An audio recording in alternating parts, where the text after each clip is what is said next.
2025 on a Friday. Welcome to the daily live stream, ladies and gentlemen. Welcome to Cozy Corner TV. I am your host, Karen Smith. Call me Q, and we are on the corner. What up, y'all? We on the corner. So yesterday I was like, I'm gonna be on here earlier, and then I wasn't. Right? Okay. So here's the thing. I think I mentioned to you guys that I'm moving, like my job. We're moving sites. My day job, right? Because I don't work at night, and yeah, man. If you guys ever move sites at work, it is a interesting thing. Let's just say that it is an interesting thing.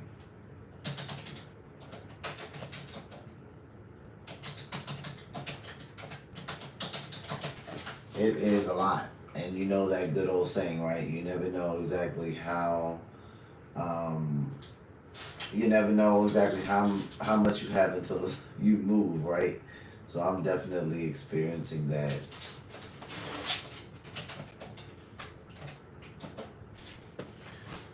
I'm definitely experiencing that. So it's a newer site. It was a new site. It's a newer site in the sense where we're on a different site, but the building is brand new in the sense where my company bought a brand new building. So yeah. All right, guys. So we're gonna watch a little bit of some Jerica Duncan. Jerica Duncan is the reporter. Do you have a car? Some of you guys might remember her. We watched on, I believe it was we watched on a couple of days of Diddy's trial, where she would be usually in the front of the courthouse, her right here, talking about the case, and what's going on with Cassie and what does she think is coming out of Cassie's testimony. What does she think is going on with the male prostitute who spoke? I think it was day one. He spoke by the name of Black. Um, and just kind of like what the jury looks like. What are the feelings in the court? What does the vibe feel like in the court? You know, how are people reacting to when Diddy talks versus when someone else talks? So yeah, it's very interesting. I wanted to watch. I don't know if you guys are sure about who he is. His name is Kempire, but I watch him often, and he says Diddy's mistrial move exposed, Cassie's 10 million settlement revealed, and Diddy's trial day 5 full recap. So he goes a little bit into that. I actually am not gonna watch all of it because I want you guys to go to his channel and give him his due views. So far, he's got 28K on it. He did it about 6 hours ago, 537,000 subscribers. Shout out to Kempire. So you guys go check him out because I think that you will enjoy that. And then let me move this over here. This one. We'll watch that at the beginning. And then I'm going to show you guys something that Bill spoke about. 1 second. Bibi Netanyahu is in the news again. Well, that never fails, though. I'm like, oh man. Where is it? It's not the one with RFK. Although that one seemed pretty interesting. Confronting insanity. I was like, oh wow. Let me speed this up right here.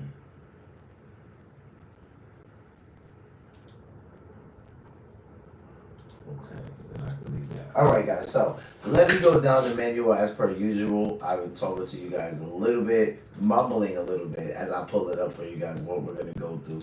So let me go down the list for you as per usual. All right. So first up, we got entertainment tonight, right? Diddy's trial day 5. Cassie testimony breakdown plus evidence shocks jurors with CBS News. Jerica Duncan. And then, so Jerica usually stands outside of the courtroom, gives us the feel about what's going on in the courtroom because it's a federal court case, so there can't be cameras in there. Okay, that's fine. And then we got Diddy's mistrial move exposed, Cassie $10 million settlement revealed, Diddy trial day 5. That's Kempire. We're gonna watch him next. Then we have some highlights from the Bill O'Reilly No Spin News for today, which was May 16th. It just turned the 17th because now it's midnight. And then we're going to go over something that Wes Huff looked at a couple of weeks ago. Wes Huff's golden response to Piers Morgan on Angels and Demons and Capturing Christianity. Cameron actually caught that. So we're going to, he caught it on his channel, so we're going to react to it based on what he says. And with that being said, we are going to jump right in, guys. I'm not going to keep you very long. Going to keep this daily live stream vibing, and tomorrow is Saturday. So happy I don't have to go into work tomorrow. So because of that reason, I don't have to go in at all. Some days I go in, some days I don't because I can work from home.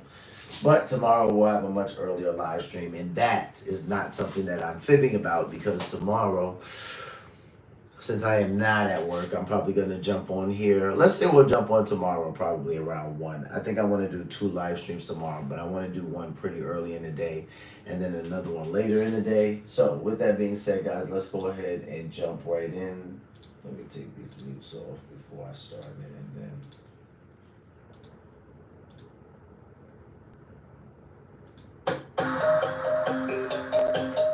Here we go.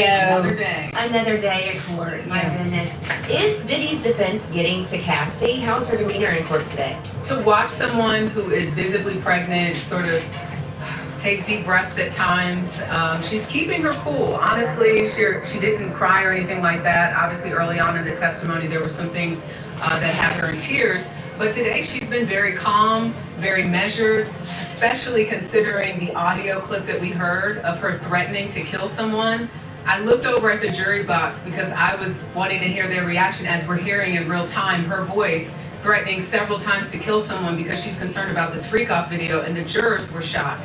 I saw the eyebrows raised, I saw them listening, and I think to hear her voice in court and see how calm and measured she is, and then to hear that side of her. Again, it was in 2014 that this audio clip was something that she recorded, but clearly she's threatening someone who she thinks might release a freak-off video, and she's worried about it. And the person that she was threatening was one of Diddy's associates. Correct. Okay. So you saw the jurors' reactions to that audio tape. What was Diddy's reaction? What was Cassie's own reaction when she heard her audio? She just kind of looked down. I mean, she wasn't, and it was hard for me. I had to literally, I have a great shot of the jury in terms of where I'm sitting. I can see Sean Combs. I have to sort of raise up to look at Cassie Ventura, but she seems to be very calm. I mean, I think she knows that some of this evidence was going to come out. So she's answering the questions, yes, no. When she doesn't remember something, she's very clear about that. But the prosecution, the defense has been trying to poke some holes into the testimony she gave about the alleged rape that she said took place toward the end of their relationship. How are they trying to poke holes in that alleged rape that took place? The timeline. They're looking at the timeline. They're asking her questions. Well, was it this time or that time? They're also looking at around that same time she was still talking to or dating, as she says, her now husband, Alex Fine. So they're trying to really, in many ways, I think what they're trying to do is question her credibility. So Cassie was asked about receiving a FaceTime. Communication, language, people take them for granted. Para mí, from her now husband, right, while she was having sex with Diddy. Is that again the case of the defense trying to poke holes in her story? I think that's where it goes back to how much can we trust this person, because they're entering evidence with phone records and different things to show, well, you were with this person at this time, or you sent that message, but yet you were dating this person. This is about a criminal enterprise, and there are several elements to that don't necessarily speak to if she was in bed with Diddy or if she was FaceTiming her now husband. So I think they're trying to use what they can, again, to discredit her overall as a witness, because this is also about beyond a reasonable doubt. Right. Diddy's personality, his temper has come up, and today his own defense lawyer said, could it have been his bipolar disorder? What was the reaction in the court? Right, so again, this is a moment where the prosecution's asking Ventura about testimony that she gave. I didn't see a reaction, so to speak, from the jurors necessarily when this issue came up. But again, it speaks to these mood swings that they've been talking about that he has, that Ventura has said 1 minute he could be nice and he could be kind, but with the drugs and with the alcohol, it was a completely different person. The prosecutors are hoping that Cassie's testimony wraps up today. They're afraid she's going to go into labor over the weekend. What are you hearing inside of the courtroom and rumblings as to, whether or not she will be wrapped up today, and what would happen if she doesn't finish her testimony? What would happen to the case? To watch someone who is that far along in their pregnancy breathe, kind of take their time, ask for breaks, It's not shocking that they want to get her off the stand so she can focus on having her third child. Even more text messages are being revealed today, and one text message in particular, Cassie writes, "I'm lost without you." How damaging was that text message? Honestly, Rachel, there have been several text What's up, messages Triple? where she Shout out to you. shows that she wants to be with Sean Combs for the rest of her life. We know now that she called herself Cece for Cassie Combs. We know now that she wanted to have a child with him. She saw herself as a wife. So to say those things at this point is not that surprising. But even the defense ended their argument with a text message from 2012, which appears to show Combs saying, "I want to do our last freak off." 14. And then she says something to the effect of, "I don't want it to be our last freak off. I want it to be the first for the rest of my life." That's what she said. But what was so interesting is on redirect, the prosecution showed the context of that text where she then says, "I don't want to do freak offs anymore." That's a head spin right there. It is. And I think you could feel that energy in the courtroom. Right. Because I looked over at one of my colleagues and I'm like, did I write this down correctly? Wow, that's So crazy. yeah, I mean, but that's sort of what makes sense. But what was so interesting is on redirect, the prosecution showed the context of that text where she then says, Hold on, Chad. I gotta go back and hear that real quick. How damaging was that text message? honestly, Rachel, there have been several text messages where she shows that she kind of take their time, ask for breaks. It's not shocking that they want to get her off the stand so she can focus on having her third child. Even more text messages are being revealed today, and one text message in particular, Cassie writes, "I'm lost without you." How damaging was that text message? Honestly, Rachel, there have been several text messages where she shows that she wants to be with Sean Combs for the rest of her life. We know now that she called herself Cece for Cassie Combs. We know now that she wanted to have a child with him. She saw herself as a wife. So to say those things at this point is not that surprising. But even the defense ended their argument with a text message from 2012, which appears to show Combs saying, "I want to do our last freak off." And then she says something to the effect of, "I don't want it to be our last freak off. I want it to be the first for the rest of my life." That's what she said. But what was so interesting is on redirect, the prosecution showed the context of that text where she then says, "I don't want to do freak offs anymore." That's a head crazy. spin right there. It is. And I think you could feel that energy in the courtroom. She's young, she's Because I confused. looked over at one of my colleagues and I You got like, messed "Did I up write in the this head down now." correctly?" So yeah, I mean, but that's sort of what makes this case so interesting, because you have someone who is in this long-term committed relationship, and they say they had breaks at times, but 11 years is not something to sneeze at, and that was a long time that they were together. But And it's more like, I would say it's more like 11 years of abuse. Because, I mean, dude, the context of their relationship is crazy. Now, we're on day 5 now, and we've heard Cassie say certain things. She's admitted that she was young. She didn't have a lot of control at this point in her life. And it makes sense to me when she said, when you see in the context of these text messages, 1 minute she wants to be with him, 1 minute she doesn't, 1 minute she wants to be with him the rest of her life, 1 minute she wants to have a baby with him, no more freak offs, she wants to do them. It makes sense, and it's like, this is classic narcissism here too, because when your abuser does that to you for so long, you end up, it's a syndrome they talk about. It'll come back to me. It might be Stockholm syndrome, but you kind of fall in love with your abuser to the extent where you start to protect them. And it seems like that's what was happening for Cassie. And it puts somebody in a really weird space, because before I could understand this, I would just think like, oh, that person's, they're not really in danger, or they don't really want to get away from that person because they would do it. But that's really not always the case. It's weird. It's not like they're hypnotized. But it's like the damage has been done, you know, the manipulation has already sunk in, it's deep rooted. They've got their claws in this person essentially, and they're going to use it to their advantage, you know. And it seems like that's what Diddy did. She's doing a lot of things that she's never done before. And you know, for like a young girl, I have 5 sisters. For a young girl, it's 5 of them. For a young girl, that stuff can be exciting, it could be confusing, it could be something that 1 minute she likes, the next minute she's like, what the heck did I just do? And it's like, instead of him being open to that because she's young, right, and he's older, the control kicks in, and then it's all of this manipulation. I love you, I want to be with you, blah blah blah. Next thing you know, he's repeating the same stuff he's always been doing. So it makes sense to me when they're saying that, her text messages said one thing, everybody looks confused, then she says something different, and I'm like, this is like classic abuse right here.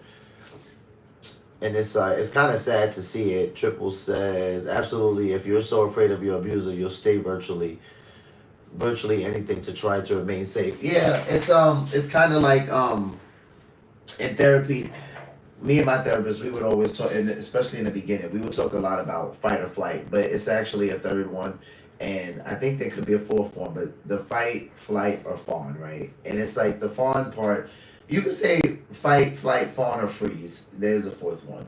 And the fawn would be somebody that kind of just like gives in, they're not going to put up too much fight. They feel like, you know what, if I just don't move, or if I just let this thing happen, I'll survive. I'll make it through this thing. The freeze, there's not anything going on. The person just kind of like, they just, exactly what it means, they just freeze. And it's like in real time, to where maybe their mind is moving, their eyes are moving. They want to do things, but nothing happens, right? And then you have fight, which is like, you're just basically going to come out swinging. And then you have flight, where you just kind of take flight and you run away from the situation. It seems like a lot of these times with Cassie, she was in a fawn or freeze moment with Diddy. I think we see flight in the video, the horrible video that came out, and we all were able to see, like, Diddy like kind of grabbing her by the elevator, kicking her and beating her up. And I think at that point we do see flight, like she is trying to get away, but his claws are so sunk in at that point. You can tell, because why go to the elevator? Why not run down the steps? It's like the common sense like isn't even there. But it makes sense, because at that moment she's in flight. So when you're in flight, you might make a couple of weird mistakes that don't seem safe, but you're just trying to get away. And it's kind of crazy. But she was so young, when she was with him, and he was a good deal older than her, so he knew exactly what was going on. While she, on the other hand, her brain wasn't even fully developed yet. It was complicated, it's complex, but Cassie Ventura maintains throughout that she really didn't want to do these freak offs, that she just wanted to be with Sean Combs. And that says a lot. Like, she didn't want to do them. I'm gonna run that back real quick because I want to make sure I heard it right. Long-term committed relationship, and they say they had breaks at times, but 11 years is not something to sneeze at, and that was a long time that they were together. But it was complicated, it's complex, but Cassie Ventura maintains throughout that she really didn't want to do these freak offs, that she just wanted to be with Sean Combs. Yeah, and then you have somebody that would be like, oh, well, if she didn't really want to do it, why engage? And how many times have we all done that? It doesn't matter if it's a female or if it's a male. Men and women alike do this, right? We love somebody, or we think we love somebody, or we're really into them. So we do stuff, right? We do things that pleases them that might not necessarily be pleasing to us, because we want to keep the person, or we really like the person, or we want them to remain interested in us. So it makes sense when Cassie's like, I never wanted to do these freak offs, and Diddy's like, well, he's not saying this, but if in his mind, or he tells his lawyer, well, I got 35 tapes of her doing freak offs, it's like, well, okay, stupid. That's not really surprising, right? Like, she loved you, she was trying to be with you, and she's thinking that if she appeases you in this area, you'll stop, or you'll give in, or eventually you'll show her the love that she's actually seeking. And it's crazy because we see it playing out in their 11-year relationship. We're anticipating that on Monday, Dawn Richard will be taking the stand. What might we expect to hear from her testimony? Yeah, Dawn Richard was famously in that Making a Band that was created by Combs, and she filed a lawsuit last year, a civil suit, saying that she was physically and emotionally abused. Wow. More explosive testimony to come. Absolutely. The book. Oh, yes. So- Tell me about the book. Something else that I thought was interesting is sort of this timeline that the defense laid out. And they showed that Combs and Cassie Ventura had been in contact with each other via text in 2020. This is around the time she had just had her first child. He's congratulating her and saying Frankie's beautiful, so using her daughter's name. And it seemed like they were both sort of having this exchange of sending love and sending light, and I hope your family's well. And one of the last texts Cassie Ventura sent was something to the effect of, I hope one day we'll have an opportunity to talk soon. The defense said, and you never got that opportunity, did you? That was in 2020. Then they built up the case and said, oh, by the way, in October of 2023, you moved back home, is that correct? And she said, well, yeah, I moved back with my parents. You guys have a modest home, your family home where you grew up? And she said, excuse me, she said, yeah, you know, modest home. So they reiterated, so your mother, your father, your husband, and your 2 children moved back to Connecticut to move to LA. She talks about, yeah, we were transitioning, we wanted to come to the East Coast. Then they said, where was your financial income? Where was the money coming from? Your husband was a physical trainer, that's correct. She answers the question, yes, he was a physical trainer. They're getting to this idea that money was tight around this time. She moves back home. She's not necessarily feeding into that narrative, understand. Yeah. But then they go to that November 2023, a settlement is filed in which she winds up getting $20 million, which we now know. But today we learned that the book that she wanted to offer the rights to Sean Combs for $30 million, she called it The Dark Times. For anyone who's been following this story, many of us know that in 2022, Sean Combs at the BET Awards literally shouted out Cassie and said, thank you for holding me down during the dark times. Wow. Yeah. Plot twist. That is wild. But again, it's all about them trying to create this narrative that money was down. She never got the opportunity to have this sit down that she wanted. But to show that things were apparently all good in 2020, almost 2 years after they split up, they're sending each other light and love. And now here we are, 2025. And not only was there a civil settlement, now you've got someone facing criminal charges. I also found it interesting that when asked if she hates Diddy, she said, I never hated him. And still to this day doesn't hate him to this day, yeah. So lots to parse out. That makes sense.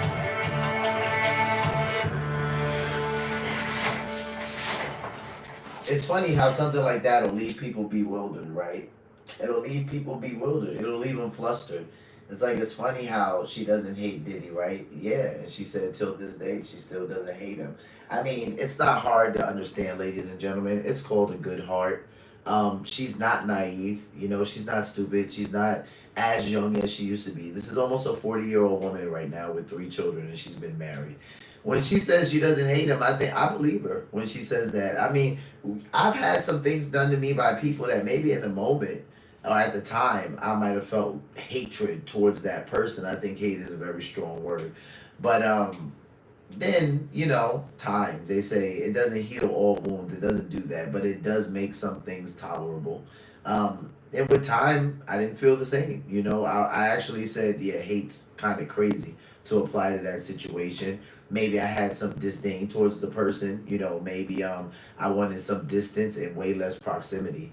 But hatred, not so much. So I can believe her when she says, like, I still don't hate him till this day, because there were times where she knows that she was complicit and she consented and she was okay with it. We can see some of that stuff in the text messages, but we can also see that it's a very confusing nature attached to it, because you're dealing with a very young woman who's also trying to get her career started, get out there and be known. Like, everyone knew who Cassie was, at least during the time when I was coming up and people were listening to her a lot. Everyone knew who she was. So she was a pretty big hit without Diddy. And then it's like when she went with Diddy, I think we got like maybe 1 or 2 hits from her after that, and then it was really, really quiet.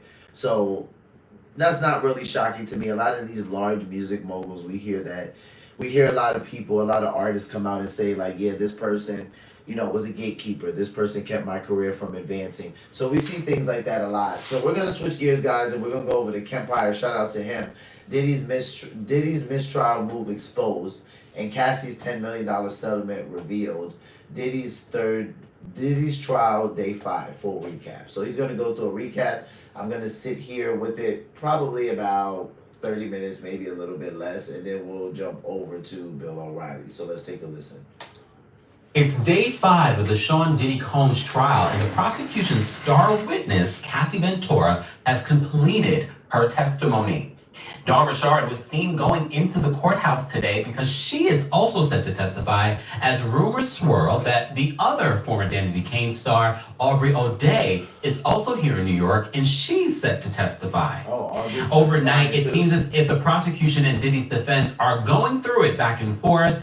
Yesterday in our day 4 recap, the judge was not happy with the defense, and a lot of people are reporting that the jurors seemed a little bored when the defense was cross-examining Cassie Ventura because they were asking certain questions that didn't seem like they were getting to the point. Hence why the judge in this case said, you guys know the schedule. This woman is very pregnant. We need to get her off the stand today. Diddy's defense team looked as if they were trying to drag this out, and that's exactly what the prosecution has been accusing them of. We have a lot to unpack when it comes to day 5 of the Diddy trial. Here we go now. They're trying to drag it out. Okay, that makes sense though.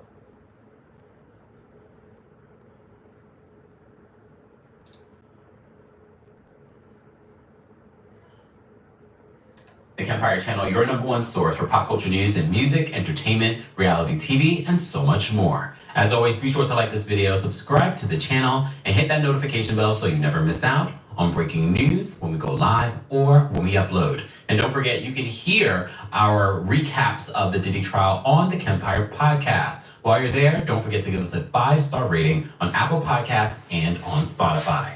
So, I've got my water. I hope you got some snacks. I didn't bring any snacks, but I did bring the tea. Because there's a lot of things coming out in this trial. I think it's dispelling some of the fake news. Yesterday we were talking about the baby oil. Remember, people had alleged or conspired and said that there were other substances within the baby oil that may have debilitated alleged victims. Cassie on the stand yesterday said that's not true. There was nothing in the baby oil. We also are hearing multiple celebrities mentioned, from Michael B. Jordan, Britney Spears, Kid Cudi. A lot of people are being mentioned during this because, again, these are very well-known people, well-established people. There were a lot of people around these individuals. We also found out yesterday that Diddy overdosed at one particular point.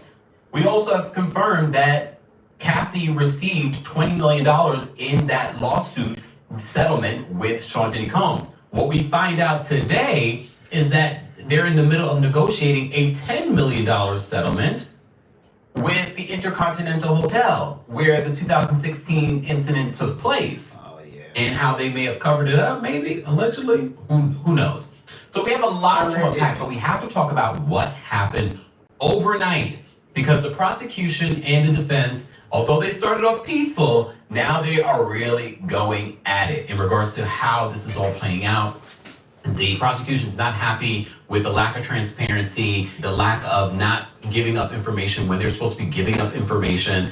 And I'm basing this in all layman's terms. I'm not giving you the legal mumbo jumbo. Y'all have channels, y'all can do that. I'm giving you layman's terms, okay? So if you're expecting legal terms, you'll get a little bit here and there, all right? And just a disclaimer, again, I'm going to say this.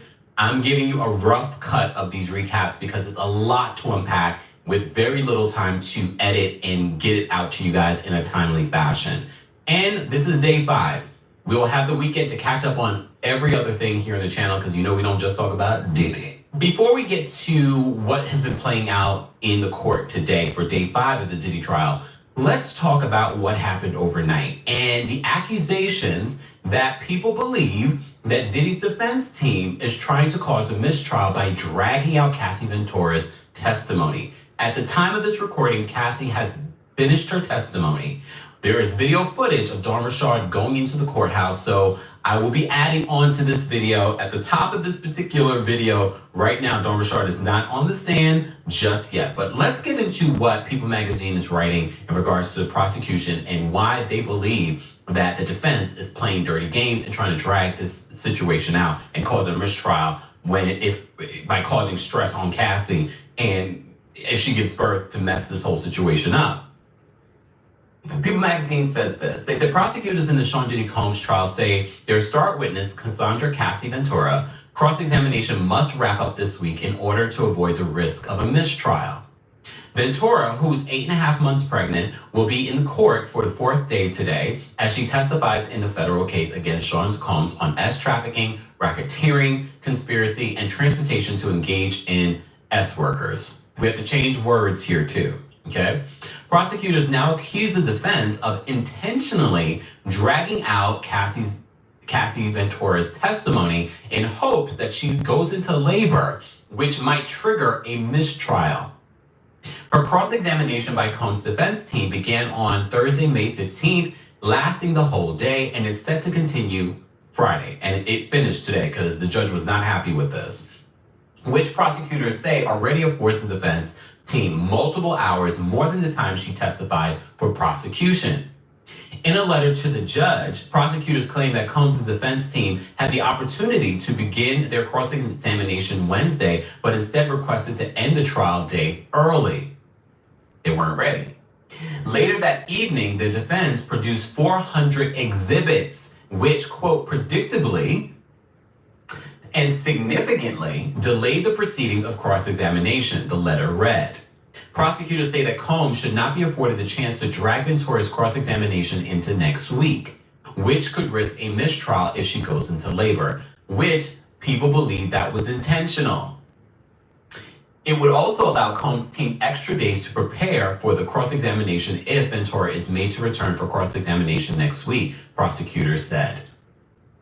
Cassie's very pregnant, and she's talking about very traumatizing things. And some of you that have been through abuse or that have been pregnant, just say the last 4 weeks were some of the worst weeks of your pregnancy. So I can't even imagine. And then hormonally what she's going through. So she talked a lot in all the details of her testimony. We're not going to go through everything that she said. We're just going to go through a summary of the day's events. Our summary, though, is pretty detailed enough for you to get a basic idea of what was said in today's trial. But I will also add things that because I am reading the details throughout the day. And again, always citing our sources. Shout out to Inner City Press. They are doing the damn thing with giving us not a transcript, because I hate to take transcript when it's him just basically regurgitating what he's hearing. There are little errors here and there. He's human. He's doing the Lord's work right now, okay? By getting this information to us as well. But also shout out to our friends over at NBC News. I'm going to utilize them again today. I will try and switch it up next week in regards to the breakdown and summaries that I'm using.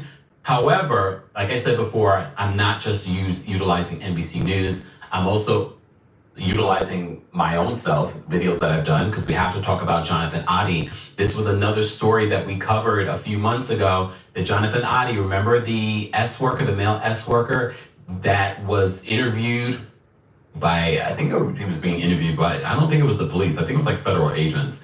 And he basically said back then, but people said that he was crazy. He said that he was an S slave, a sex slave for Diddy and Cassie.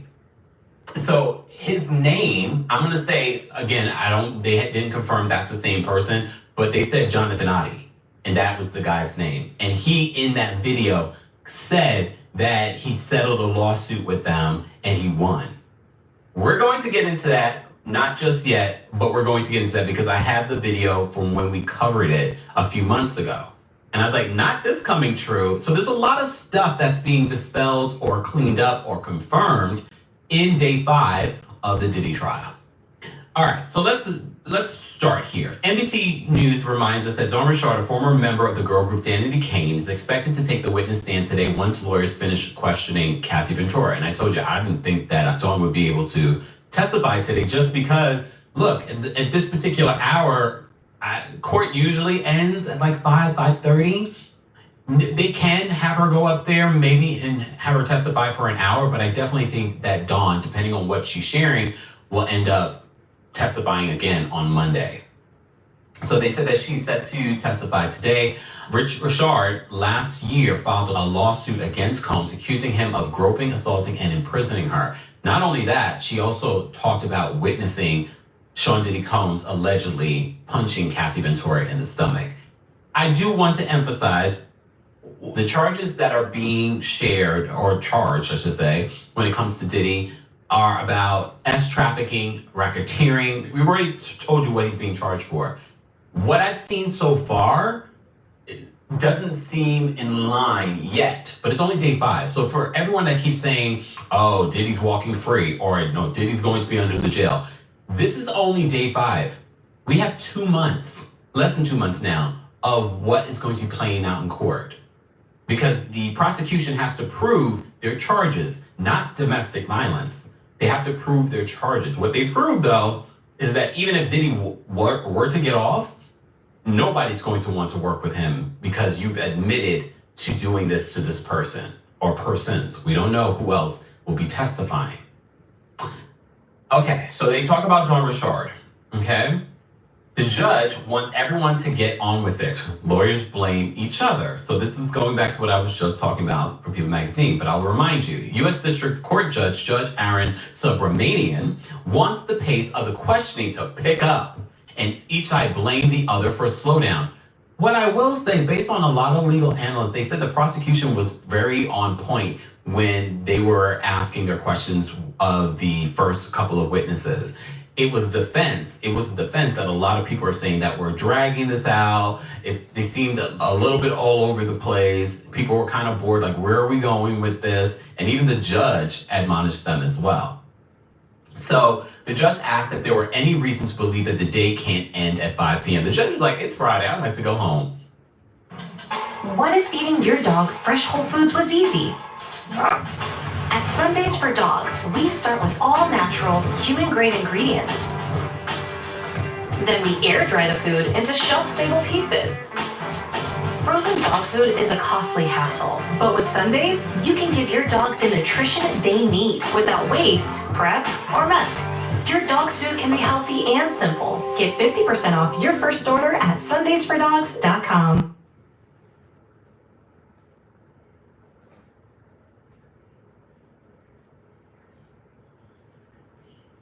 In a quote, defense lawyer Anna Estavo says, we may have a problem if the government continues to object and insist the witness read text exchanges. And we don't understand why they continue to object on authenticity. Prosecutors pointed the finger at Combs' team, accusing them of dragging this out. The government respectfully submits this letter requesting that the court exercise its discretion to limit the defense's cross-examination of Ms. Ventura, if necessary, to ensure that her examination concludes by the end of the trial day today, according to the letter from the prosecutors. So prosecutors opposed showing video of Combs thanking God in rehab. The government opposed the introduction of a video showing Combs strolling through a natural setting and speaking of his faith. Out here, going for a hike in the morning, nature and God, Combs tells the camera and footage that the defense lawyer said was sent to Ventura while he was in rehab a month after the 2016 Los Angeles assault, which he also claimed in his apology video after the video was leaked to the press. Want to wish you a great, beautiful day. My thing today is to approach everything with grace and calmness and love and God in my heart. I want you to know I'm growing. I want you to grow with me. Love you. Assistant U.S. Attorney Emily Johnson objected to the video. It should be kept from jury and goes to nullification. The judge will allow Ventura to view it and answer questions, but the jurors will not see it. Which I understand. It's sort of trying to paint Diddy out to be what? I feel like that video is just going to manipulate the jury as opposed to what's the point of this? So Ventura tells Combs that she's no ragdoll to be knocked around. Days after she was beaten up in the Los Angeles hotel by Combs, Ventura told the rapper she wouldn't stand for being treated like a, quote, ragdoll. The witness read a March 9th, 2016 text message she sent to Combs telling him, when you get F up the wrong way, you always want to show me you have the power to knock me around. I am not a rag doll. I am someone's child. While this next message paints yet another unflattering picture of Combs, the defense could potentially cite it as an example of Ventura understanding her agency and freedom to walk away from him. This is the angle the defense is taking, saying that this was a mutually abusive relationship. There were times that he was a good guy. There were times that she kept on going back to him. Again, if you understand cycles of abuse, if you understand how old she was when she got with him, I'm not saying that Cassie's innocent here, but she's also a victim here. Okay, Cassie Ventura says that she learned that there was a recording of her from the Intercontinental Hotel in LA where Combs physically assaulted her while she was in Sedona, Arizona, coming down from illicit drugs. Combs' attorney noted that Ventura was concerned the video might have been from a freak-off. He added that Combs was encouraging you to get to the bottom of it with one of his security staffers who was with Ventura in Arizona. Wow, one of his security staffers were with her in See, that's important to note because even when she's off trying to get better, he's got his eye on her anywhere that she goes.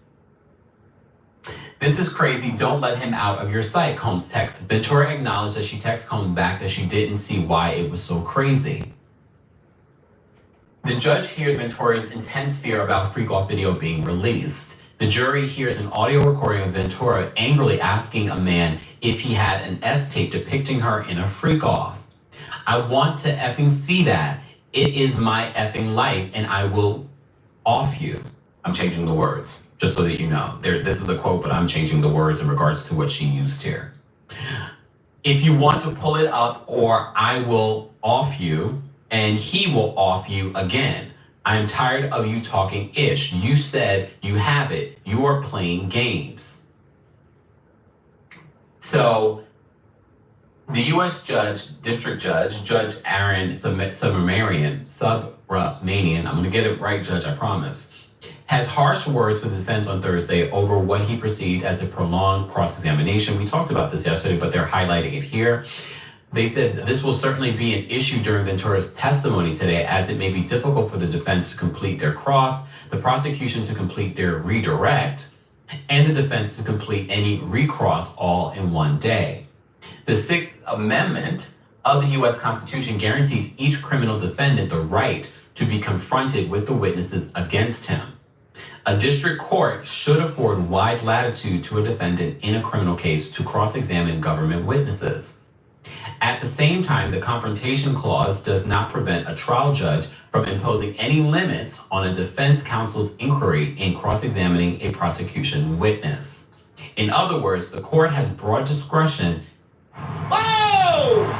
Yes? How do you sleep at night? On a mattress from Mattress Firm. I sleep. At the Memorial Day sale, save up to $500 on Tempur-Pedic and get a $300 instant gift. Get matched at Mattress Firm. Sleep at night.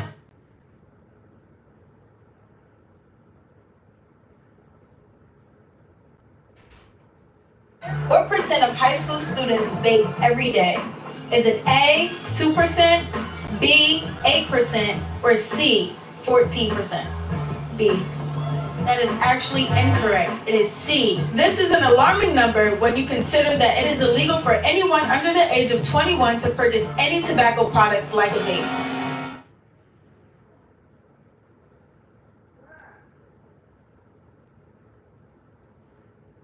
In this area. In my opinion, admittedly as a biased defense attorney, the prosecution has the burden in this case, and they chose a witness who they knew would be 8 months pregnant at the time of trial. Of course, Ventura's health is important, but another day on the stand to protect Combs' rights is a minimal additional intrusion. If the testimony continues to Monday, it should continue to Monday. If Ventura goes into labor over the weekend, any resulting mistrial is respectfully on the prosecution, not the defense. What we know by now is that they did complete the testimony with Cassie Ventura today. I like hearing the different perspective in regards to this. So they talked about this in day 5 of the Diddy trial, that Ventura sought therapy, but not for sex or love addiction. Ventura said that she once spent 45 days being treated for traumatic memories, but not for anything connected to an addiction to love or sex. Mind you, she literally says in 2023, she was in getting therapy, like different treatments for the trauma that she's been through. Also in 2023 is when she was talking about taking her life. So this is very recent. I think that's important to note what we're talking about here, the trauma that she's gone through.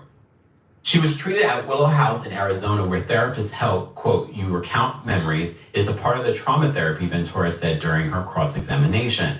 She says it helps you process them and helps you recount memories. They hook you to a machine and it regulates your brain waves. She added, it lets you complete a trauma that I cut off.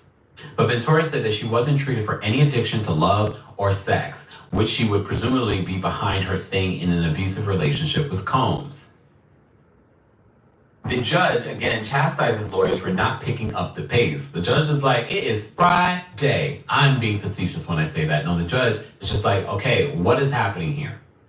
Yet again, Judge Aaron Subramanian lets both sides know his displeasure with continuing objections voiced by prosecutors and the disjointed presentation by defense lawyers that's keeping the 8-month pregnant Ventura on the stand. We are not going to proceed in this fashion, the judge said. A few ground rules. You say objection, you must say the grounds. If the prosecution says objection on grounds of blah, blah, blah, blah. He added, in terms of admitting exhibits, why is there confusion among the parties about what is admitted and what is not admitted? The judge has said that he wants Ventura's testimony to be concluded today, and he got his wish today. So they said Ventura admits that she once suggested hiring a woman for a freak-off. The defense showed that Ventura, in a 2010 text, in which she seemed to suggest to Combs that they bring a woman instead of a man to their regular freak-off sessions. Yes, that's what I'm suggesting, Ventura said under cross-examination. The defense has conceded that Combs is prone to violent and boorish behavior, but his lawyers insist that Ventura and other alleged victims were consensual adults with agency to make their own decisions and thus were not trafficked for sex as the government claims. So that's their stance. And I hope, and I'm assuming, I don't know, if we go through this entire case and they do not bring on a therapist, a psychologist, psychiatrist, or an expert when it comes to cycles of abuse, I would be really shocked. Just so that the jury needs to be educated on why someone might stay. We can't assume that the jury, because I know a lot of people in the comment section don't understand this, and these are everyday people that are a part of the jury. They need to also be educated on why someone might stay in a toxic relationship like this. Cassie Ventura said that Combs invited her to Burning Man in 2018 after they had broken up. She was now dating her soon-to-be husband, Alex Fine, but joined Combs for dinner at an Italian Malibu restaurant, after which Ventura alleged Combs took her home, went inside her apartment, and raped her. Ventura said during the dinner, Combs seemed different. He was acting strangely. Yes, she testified. Okay. Combs heavily involved with cross-examination of Ventura. They said Sean Combs has been very involved in the cross-examination of Cassie Ventura. Here's the scary part about that, and that's why I say kudos to Cassie for testifying and doing this so in front of Sean Combs, her abuser. But I don't think we need to debate that, because he knows the things that trigger her. He knows that. And I believe we're not just talking about an everyday person. We're talking about someone I believe knows how to trigger people that does this. Premium meat for a natural diet. Premium, gourmet, advanced. What do these really mean when it comes to your dog's food? It's marketing jargon that any brand can use. But what do we use? We use real high quality ingredients, gently cooked with all the vitamins and minerals a dog needs. Our fresh food is made to human grade safety standards from recipes developed by on-staff board certified nutritionists. That's the truth. And that's why after 10 years, we've fed millions of healthy dogs. And the fact that he's heavily involved in knowing what might trigger her or what stories to tell. Of course, this is defense. That's his right. But this is important to note. It says Sean Combs has been very involved in the cross-examination of Cassie Ventura. He's leaning in to read the transcript on the monitor, passing notes down the line to be handed to his defense team, specifically Anna Estavo, and whispering with the attorney Mark Agnafilo. What are y'all whispering? Cassie says that she had consensual sex with Combs after she said that he raped her. Again, this is why it's important to bring in an expert that handles cycles of abuse. And I'm mentioning this, I'm not an expert, but I'm telling you, if you speak to individuals that are experts in this area, they would tell you that's not uncommon. Yeah, it's not. Cassie Ventura said that she had consensual sex with Combs shortly after she says that he raped her. The consensual encounter occurred during September, she said, while she was dating her soon-to-be husband, Alex Fine. Ventura said that she FaceTimed Fine sometime during that evening. After the encounter, Ventura testified that she texted Combs that she had a great time. Ventura added that after she told Fine that Combs raped her, Fine punched a hole in the wall. The other important element that for me in day 5 that... Kempire, he's bringing up a lot of good points here. And I mentioned it before we got to his video, and that's why I haven't really been pausing it, because like I said, he's bringing up a lot of great points here. Shout out to you, Kempire. He's, bringing in an abuse expert, and the abuse expert saying things like, this is not uncommon. These are things that I brought up that I said, like, they might sound kind of messed up to someone else, or they might even sound suspect. It might make someone think, no, Cassie really did like this, or like she really didn't want to fight against it, but it's just not the case. Cycles of abuse are a lot more complex than that. And he's bringing up a lot of great points. Like he even said it early on, like I did. He said, I'm not trying to say that, my bad, Kempire, I thought I was subscribed to him. Probably YouTube be tripping. Like it's people I know I'm watched and subscribed to, and I will go there and it will say not subscribed. I'm like, what is wrong with YouTube? But he said this. He said, I'm not trying to say that Cassie is a victim here.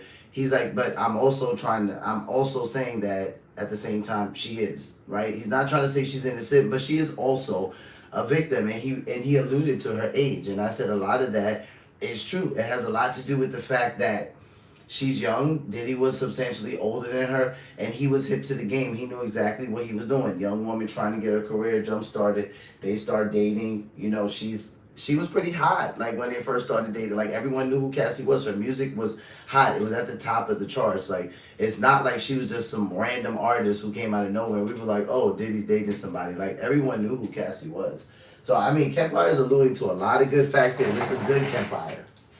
Should be noted is that, and some people don't know this because you're not following every single detail of the case, is that Cassie, throughout her testimonies, talking about dating other people while still being involved in freak-offs with Diddy, because she saw being in these freak-offs as a job. So she pretty much viewed herself as a worker, very much like the people that she was hiring for Diddy to watch them have these interactions.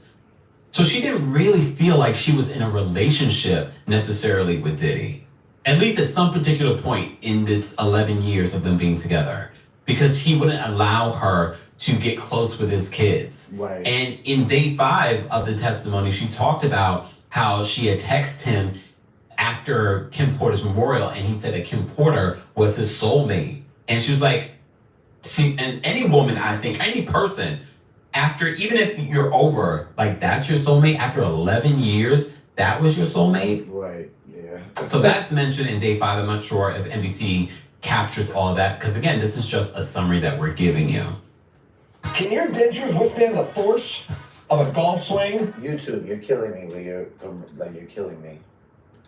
So they said that Cassie said that she had consensual sex with Combs after he had raped her. I'm going to move on from there. So the court goes into recess for a lunch break, and Cassie remains on the witness stand after lunch. So back after lunch, court is back in session, and Combs' defense team has been told they have 3 hours to wrap up its cross-examination of Ventura. The prosecution would then have another chance to question Ventura as the judge seeks to cut her loose by day's end. We're almost finished, the defense lawyer Estevao told Ventura. Thank you, the witness said. Combs' defense finished its cross-examination of Ventura, bringing her a step closer to leaving court. She's now subject to redirect examination by prosecutors and then another possible round of questions by the defense. But it's fair to say she's closing in on the end of her testimony. And I'm sure for Cassie, it's sort of like an end to this nightmare of a connection to this man. Like, I feel a sigh of relief for her. The defense ended its questioning of Ventura asking her to read a text message exchange she had with Combs in September of 2012. Combs asked if she wanted to engage in one last freak-off. Ventura responded that she didn't want to freak off for the last time. I want it to be the first time for the rest of our lives. Combs calls Cassie the greatest woman in the world in a 2019 email exchange. Sean Combs congratulated Cassie Ventura on her pregnancy and described her as the greatest woman in the world during a 2019 email exchange. You will make a beautiful mother. God bless, Combs wrote before wishing her a blessed day. His defense attorney told the court as they concluded their cross-examination. Ventura thanked Combs, told him that she missed him and hoped that he was taking care of himself. Means a lot, means more than you know. Please know I am always here if you need me, Combs wrote to Ventura. I pray for the day we can sit down and I can let you know all the things I'm reflecting on. I thank God for the time we had together. Combs said that Ventura was the greatest woman in the world. Ventura responded, I don't hate you. I never have. Important. This is the defense trying to paint the picture. Well, he's not as bad as they're trying to make him seem. Your star witness clearly has moved on and forgiven him. But has she? All right, so the prosecution ended up asking more questions of Cassie. But before we get to that, I want to highlight this video. So Jonathan Oddie was mentioned in today's testimony from Cassie. And it stood out to me. And I'm glad that I saw it because I was like, wait a minute. Are they talking about the same Jonathan Oddie, the same guy that this old footage of him being interrogated and he brings up Diddy and a few different other celebrities in regards to them being in the Illuminati, in regards to being an S-slave for Cassie and Diddy? He's also claiming that he heard a lot of different things. Where is Jonathan Oddie right now? Where is he? Is he in jail? I don't know. I'm asking questions because I'm wondering, because even if you're in jail, they can let you out to testify. Let me play this for you. The Neighborhood Talk, they write this. They said, a man named Jonathan Oddie is going viral after a 2018 video has surfaced of him alleging that he had sex with Diddy and Cassie. The claims were made when Oddie was being questioned by Florida investigators for an unrelated case. He says, I had sex with Cassie and Sean. He said he would pleasure himself and tell me what to do to Cassie. If you read the 35-page lawsuit that Cassie presented, this is the only reason why I'm even talking about it, because I read that lawsuit. Everything that she said in that lawsuit in 2023, this man said in 2018. All right. So he says, I was like a slave, okay, for them. That's what I was. This is interesting considering the fact that in 2023, 5 years later, Cassie made a similar claim in her lawsuit against Diddy. She said Diddy forced her to participate in, quote, freak-offs with male prostitutes and that he would be while watching them. But that's not all Oddie alleged during his 2018 interrogation. Oddie alleged that rich celebs would move drugs like liquid on private jets. If you can recall, Lil Rod accused a female rapper of transporting drugs for Diddy on a private jet in his lawsuit from this year. Oddie also made allegations about Rick Ross and DJ Khaled. He said Diddy, Ross, and Khaled, they're all gay, he alleged. Later in the video, Oddie claims that he caught an STD as a result of being involved in the freak-offs. Want to add a touch of luxury to your home? Check out Hotel Collection ceramic candles and reed diffusers. Take a look at the footage. We say good buddies, okay? They're gay. Two, both. Diddy and Ross and Khaled.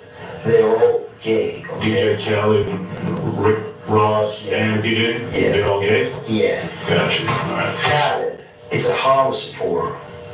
Okay. Who supporter? Hamas. Yeah. Sorry, I said it wrong. No. Hamas supporter. Okay. Okay. How do I know this? Yeah, that's what I want to know. How do you know this? Do you know Sean Combs? Puff Daddy? Yeah. He did whatever he called himself. Yeah, go ahead. Yeah, he's part of what's called the Boule. The Boule is a branch of the Illuminati. Okay. For a long time, a lot of people thought that this man was just crazy. He didn't know what he was talking about. So if they're confirming that some of what he said in Cassie's testimony is true, why am I not to believe that everything that he said is true? Right. Is the Illuminati true? Real? The Boule? But the Boule is a real thing. But, okay. I had sex with Cassie and Sean. Basically, he would mess and tell me what to do with Cassie. I had like 15 encounters, and I heard lots of business. Because when they would do it with Sean, talks a lot on the phone and on the TV with people and stuff, and I was like a slave, okay? For them, that's what I was. That's all, alright? I caught herpes, and I came back and I seen for herpes and won. Bro, they did Mark Edwards and Ben Davis were his attorneys, okay? And Christopher Leon's here was my attorney. They asked me to turn in that, which was the video recording, and I did so. They gave it back to me accidentally, and it's possible, I threw everything out, it's possible I can produce a copy. Gotcha. It's possible, I'm not sure. So back then, they probably were not taking this man seriously. And they weren't taking him seriously then, but we're taking him seriously now. Okay, all right. Let me get back into day 5 of the Diddy trial. But before we do that, reminder guys, don't forget to like this video, don't forget to subscribe, and don't forget to turn your notification on. And don't forget, you can hear some of our trial coverage and more on the Kempire podcast. Be sure to subscribe today, Kempire on Apple Podcasts and on Spotify. And be sure to give us a 5-star rating because it matters. Also, the Kempire After Dark live show, the Kempire After Dark, The Villain Era, is coming to a city near you. Today, tickets went on sale for our Philly show date, which is on July 10th, and Atlanta on August 5th. Both at City Winery. Go get your tickets today. More information on both shows and our New York City show that's happening on Friday, September 12th will be available in the description. And a reminder, the New York City show will have a live stream option. So get your tickets for that. Again, more information on all of our shows, Philly, Atlanta, and New York City will be available in the information on all of our shows, Philly, Atlanta, and New York City will be available in the description. So back to this. In regards to day 5 of the Diddy trial, here's what they're reporting when prosecutors questioned Cassie. After a day and a half of being questioned by Combs' attorneys, the government just began its second round of questions for the key witness, Cassie Ventura. Right off the bat, prosecutors appear to be attempting to counter how the defense has painted Ventura as a willing participant in Combs' freak-offs and content in their relationship. Ventura testified that while there were times when Combs was kind and loving, those periods didn't last. Of course. I was open to a world of chaos and his lifestyle, and I wanted approval, she added. It was a whole other world I didn't know or understand at the time. It was a lot. Ventura considered herself an S-worker for Combs. The government's key witness said that she considers herself an S-worker serving Combs in a dramatic, though officially stricken from the record moment of the trial. Ventura said that the freak-offs with Combs became so frequent, it impacted her career as an aspiring singer and actor. I had a whole other job, basically, a S-worker, she told prosecutors in a redirect testimony. The defense objected to the answer, and the judge told jurors to disregard Ventura's statement. But the jury will disregard it, but they won't forget it, and that's intentional. They're not. Though it was impossible to unhear, NBC News reports. Yeah, I can't stand when they do that in court cases. I'm gonna run that back, but anytime they do that and they say, that can be that's something that the jury doesn't need to. It's not going to be inserted into evidence, and they know exactly what it is, or it's some type of piece. It's some type of piece of evidence, whether audio, video, message, a vocal statement, and they'll come around and they'll say, the judge might say something to the effect of, the jury doesn't have to listen to it, or the jury doesn't have to take that into consideration, and it's not something you can unhear. So I always hated when they did that, because it's like, come on, that that's still going to have an effect on the jury, even if it's something that you're not going to admit into evidence. Any implication that Ventura was anything but a consenting girlfriend could boost the government's narrative that Combs allegedly ran racketeering operation using employees and his power to move victims across state lines to engage in sex and ladies, men of the night S workers. So that's important. And remember I mentioned to you that Diddy had one of his security staffers basically with Cassie when she was receiving rehab treatments? That's important to know. Use resources. That's the case that the government has to prove. Not DV, they have to prove the charges that they're bringing against him as trafficking, racketeering. Are you tired of bribing your furry friend with treats?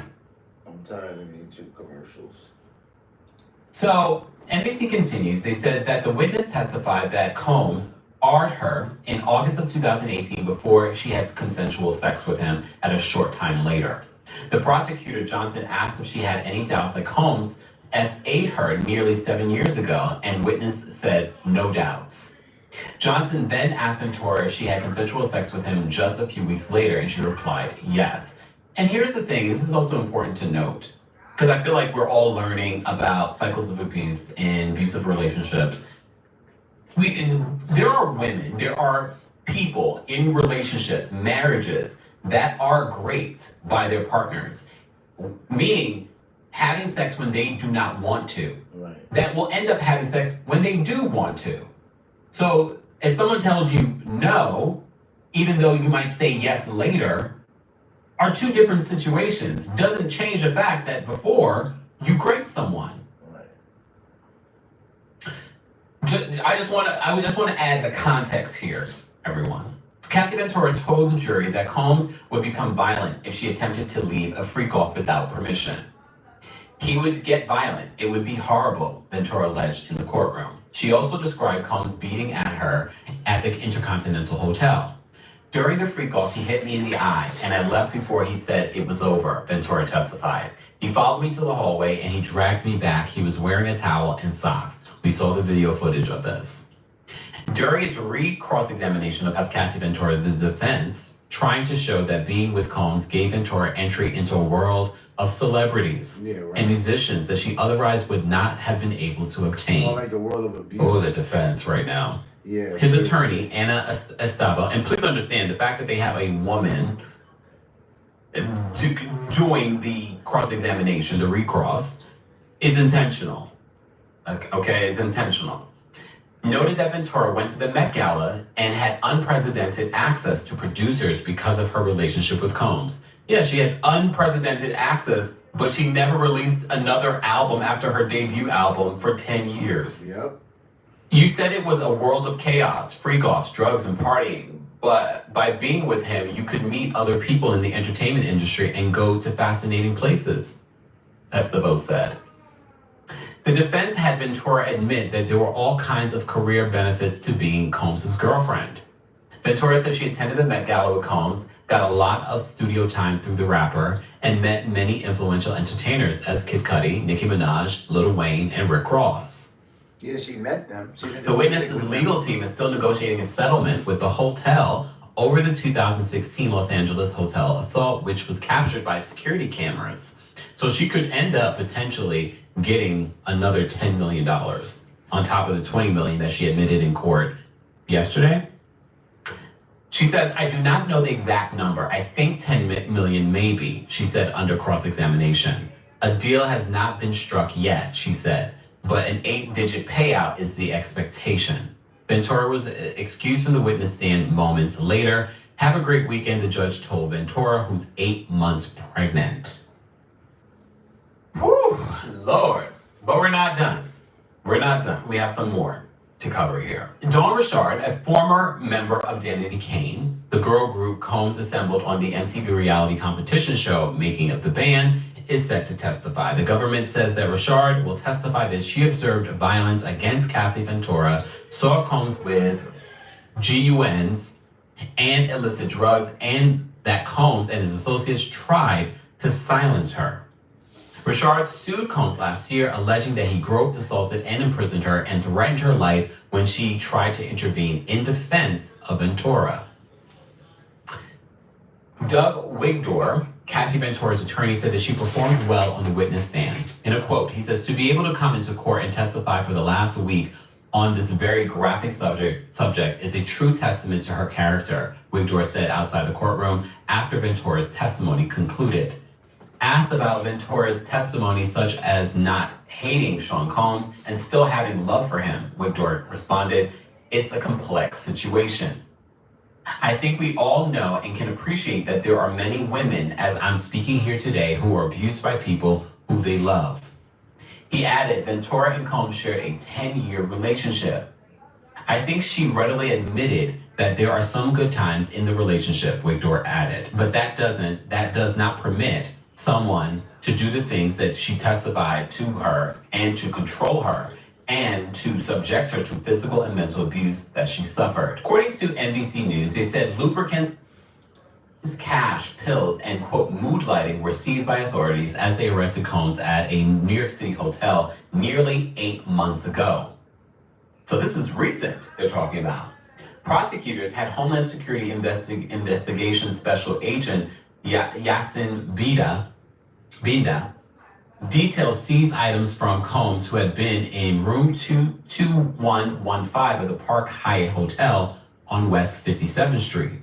Items taken by the agents included plastic bags with Johnson & Johnson baby oil and Astroglide, a bottle of the Klonopin, and $9,000 in cash, the agent said. They also found a lighting device that Binda said, "I would describe it as potentially mood lighting." Former Danny Kane star and Dirty Money star Dawn Rashad had... That's Dawn Rashad who's going to be testifying next. So I'm going to cut it there. You guys go ahead over to Kempire's channel and give him his due views for the excellent work he put out. Shout out to you, Kempire. That was great. You did a great job covering that. Very detailed, very great reader out loud. A lot of people can't do that for long periods of time and not mess up. So I can appreciate that. Okay, guys, so we're switching gears and we're heading over now to Bill O'Reilly. Shout out to Bill. We love Bill O'Reilly here on this channel. We got some highlights from his No Spin News, some things that he talked about today, and I want to keep them up to Bill to reveal to us. So I'm not going to go too much into that. Let's take a listen. Not much happened in Saudi Arabia today. President had a briefing, but he didn't say anything differently. Iran can't get a nuke, and we're making all kinds of deals. So on the table is $600 million from Saudi Arabia, billion, I should say, $600 billion. The biggest part of that is U.S. defense firm contracts. All right, so the Sultans are going to buy a lot of arms from us, and then $20 million in AI they're going to buy from us, and then all kinds of other stuff. So $600 billion of deals that the Saudis going to buy from the USA. That's a good thing. I know a lot of people don't like Saudi Arabia. I'm not crazy about it, but if they're going to spend that kind of money, okay. Money is money. Let's That's get the another way that they're looking at it. I've been bloviating too long here. Let's bring in Edward Jajirian from the Kennedy School at Harvard up in Cambridge, Massachusetts. He is a former U.S. ambassador to Israel, appointed by President Clinton. Before that, ambassador to Syria, appointed by Ronald Reagan. Now that can't ever happen again.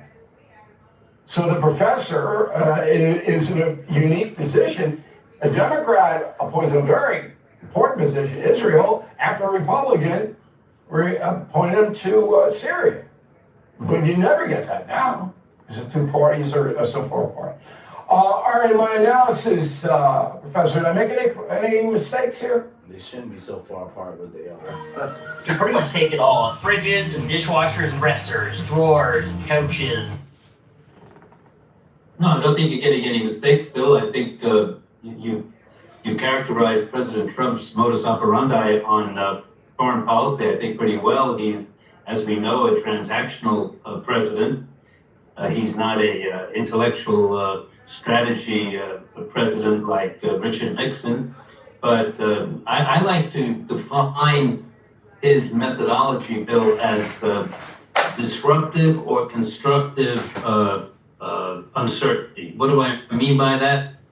He throws out a lot of ideas, as we've seen on domestic policy and foreign policy, and some of them really seem to be totally wild. But then it causes in the interlocutor, be it a country or another leader, it puts the interlocutor he's dealing with immediately on the back foot. How am I going to respond to this? Yep. And it sort of softens him up for the deal. And then he negotiates the deal. As we've seen on the tariffs with China, we've gone down from 145% down to 30%, and Chinese are putting in 10% against us. And this is his methodology throughout. And I think that's his methodology. I think his principled approach is America first in all dimensions, in domestic and foreign policy. What's good for America's prosperity, security, etc.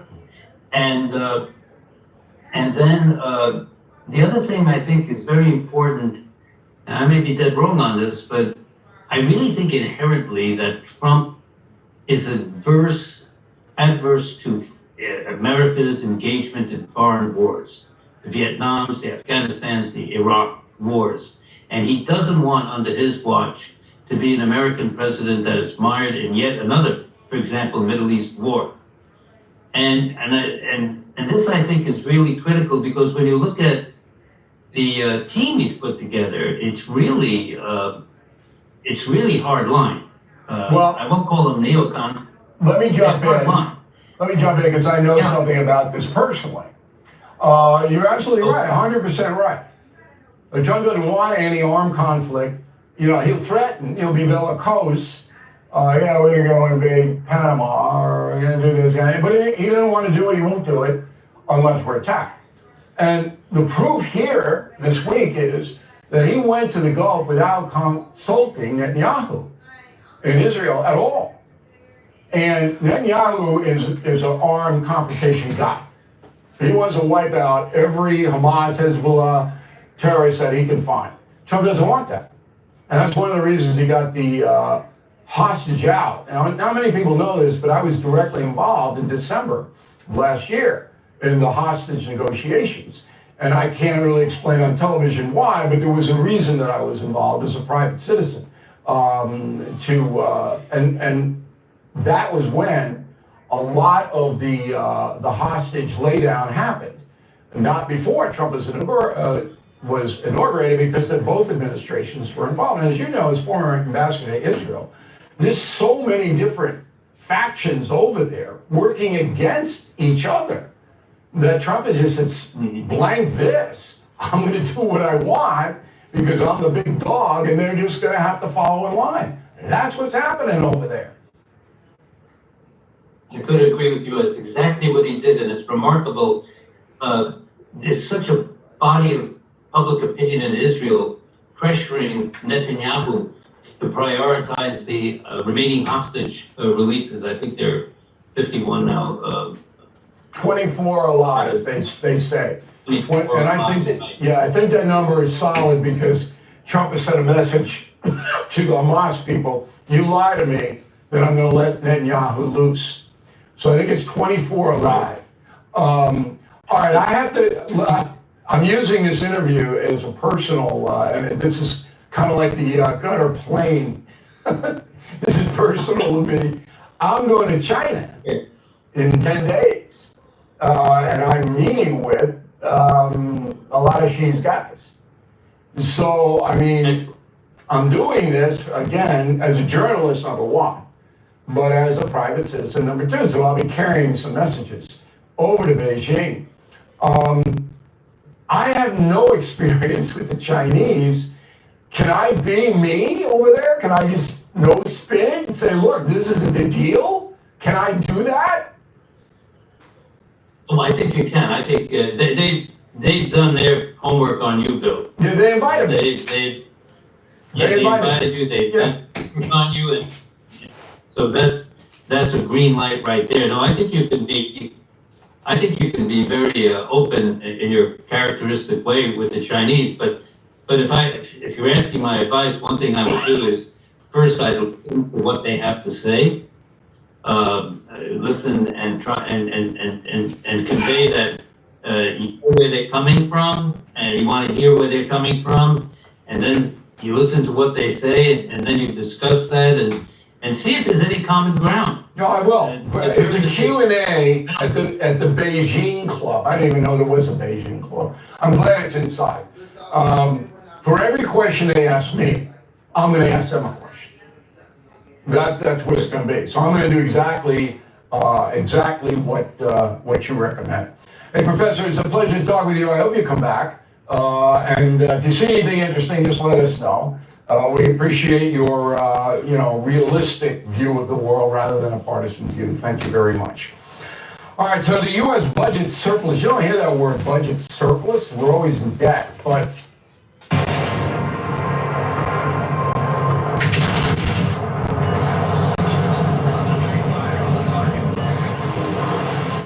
again, my job is to report the facts. And here they are. In April, the U.S. government ran a surplus of $258 billion.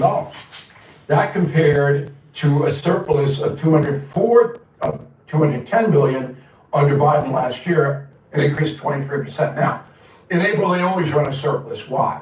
Because it's tax day. You gotta get your tax. So the most money comes in April. So that's not unusual. But the 23% increase because of the Trump tariffs. Yeah. That's why it increased, $49 billion, because $16 billion of that was taken at the ports of call. So when Trump says we get $5 billion a day, it's a little bit of exaggeration, but he's getting tariffs bring a lot of money into U.S. Treasury. You should know that. Because of the Trump tariffs. That's why it increased, $49 billion, because $16 billion of that was taken at the ports of call. So when Trump says we get $5 billion a day, it's a little bit of exaggeration, but he's getting tariffs bring a lot of money into U.S. Treasury. You should know that. McDonald's. So everybody remember the McDonald's campaign thing where Trump was at the drive-in window giving McDonald's food to the people, and it was a big hit and all of that. Now, McDonald's is thrown in with Donald Trump. Did you know that? I didn't know that. So we're going to see Ronald McDonald wearing a MAGA hat next? I don't know. But there was a joint announcement with the U.S. Labor Secretary Lori Chavez DeRemer and the CEO of McDonald's, Christopher Kempinski. McDonald's going to hire 375,000 summer workers. Now, why is this important? Because it's Gateway. I worked at Carvel when I was 17. Yep. Fast food ice cream place. I worked at what it does is it trains you. All right, and you got to show up on time. You got to do your job. So okay. 375,000. We're going to hire all young people, temporary work, and we're doing this in conjunction with the federal government. Now, McDonald's, I don't think it's getting any money for this. They donated more than $135,000 to Trump in 2020 when he lost. Last time around, that dropped $100,000. McDonald's didn't pump a lot of money into Trump. I guess they felt he was going to lose in 24. But anyway, I thought that was an interesting deal. Gavin Newsom wants to run for president because he knows nobody else with the name recognition and the hairstyle that he has. His picture up there, please. And there's Newsom. He's a kind of slick guy. So in order to run for president, he's got to get away from the far left stuff that he's championed for decades. So now he says he's going to wipe out all the homeless camps in California. Go. Over 16,000 encampments we've cleaned up at the state level. That's unprecedented in the state's history. We'll do more. We have to do more. We have a model ordinance that the state is using, and that's what now I want to see happen in other municipalities across California. Okay, so why did he do this 10 years ago? Why did he let the homeless situation in California get so out of control? Do you realize that about a quarter of all the homeless people in America live in California because the weather's good? Yep. And in San Francisco and places like that, they pay the homeless people, they give them cash so they can buy heroin or fentanyl or whatever they want the money. gin, beer, because most of these homeless people are addicts. They're substance addicts. These aren't people that were lost their job. These are people who make a lifestyle out of not being able to support themselves because they spend all their money on substance, on drugs and alcohol. That's what they do. So California is okay 3.3 billion, which they don't have, for programs for the homeless people. It's a total waste of money because what are those programs going to be? Well, they're going to be rehabilitation. Well, according to every survey, most drug addicts don't want to be rehabbed. They like getting high every day. That's what they want to do, and they're going to do it. It doesn't matter what you say, unless you force them into rehab, which they do in some countries. Okay, so, but this whole thing comes back down to Newsom wanting to run for president. Yeah. Okay? And now he's got to be, I'm not, no. Hey, for 10 years, you let these people run wild, destroy cities, LA, San Francisco, drain the treasury of the state of California. He did nothing. But now, we're at 16,000. Oh, my God. Anyway, that's coming. You should know it. Hey, folks, listen to what I am about to share with you. It's important. If you suffer from disorders, have you seen this?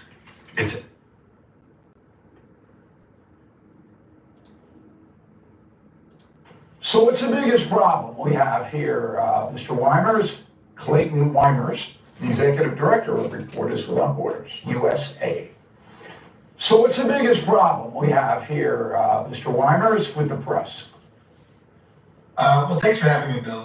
Really a pleasure to be on. But not a pleasure to be talking about how badly the United States has fallen on the index. RSF started doing this in 2002, at which point the United States was 17th in the world. Not bad, I think. You know, as Americans, we would all like that to be higher because we're so proud of our First Amendment. But we've gone in the other direction in recent years, and it's really been the past decade. We've seen a consistent backslide on press freedom in this country across administrations from both parties, Congress changing hands between both parties. So this really isn't tied to one particular political movement. It's really endemic of, I think, Americans starting to take press freedom for granted. I do want to take a step back and talk about how we put together the index.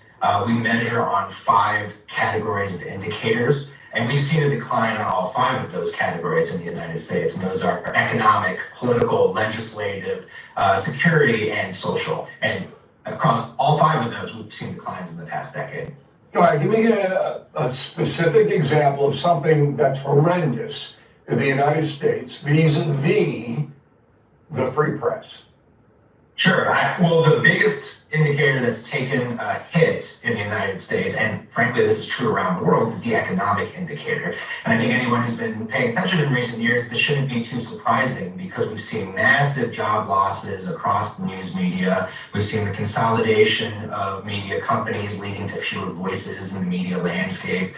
And we're seeing the disappearance of small, independent, local news outlets.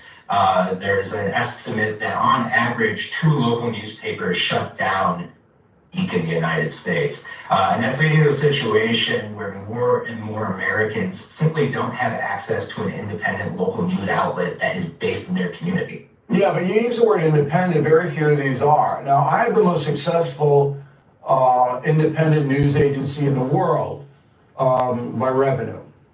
I mean, there's nobody comes close to us. And the reason we are successful is because, I mean, you can say that I lean traditional, and that's true, but we're not in business to prop up a party or an ideology. Most of the media in America is. They take sides. And once that began in earnest, and it happened, the Iraq War, Bush the Younger, that's when it really fractured. When I was doing the O'Reilly Factor on Fox News, okay? Once that happened, Americans lost faith in the media.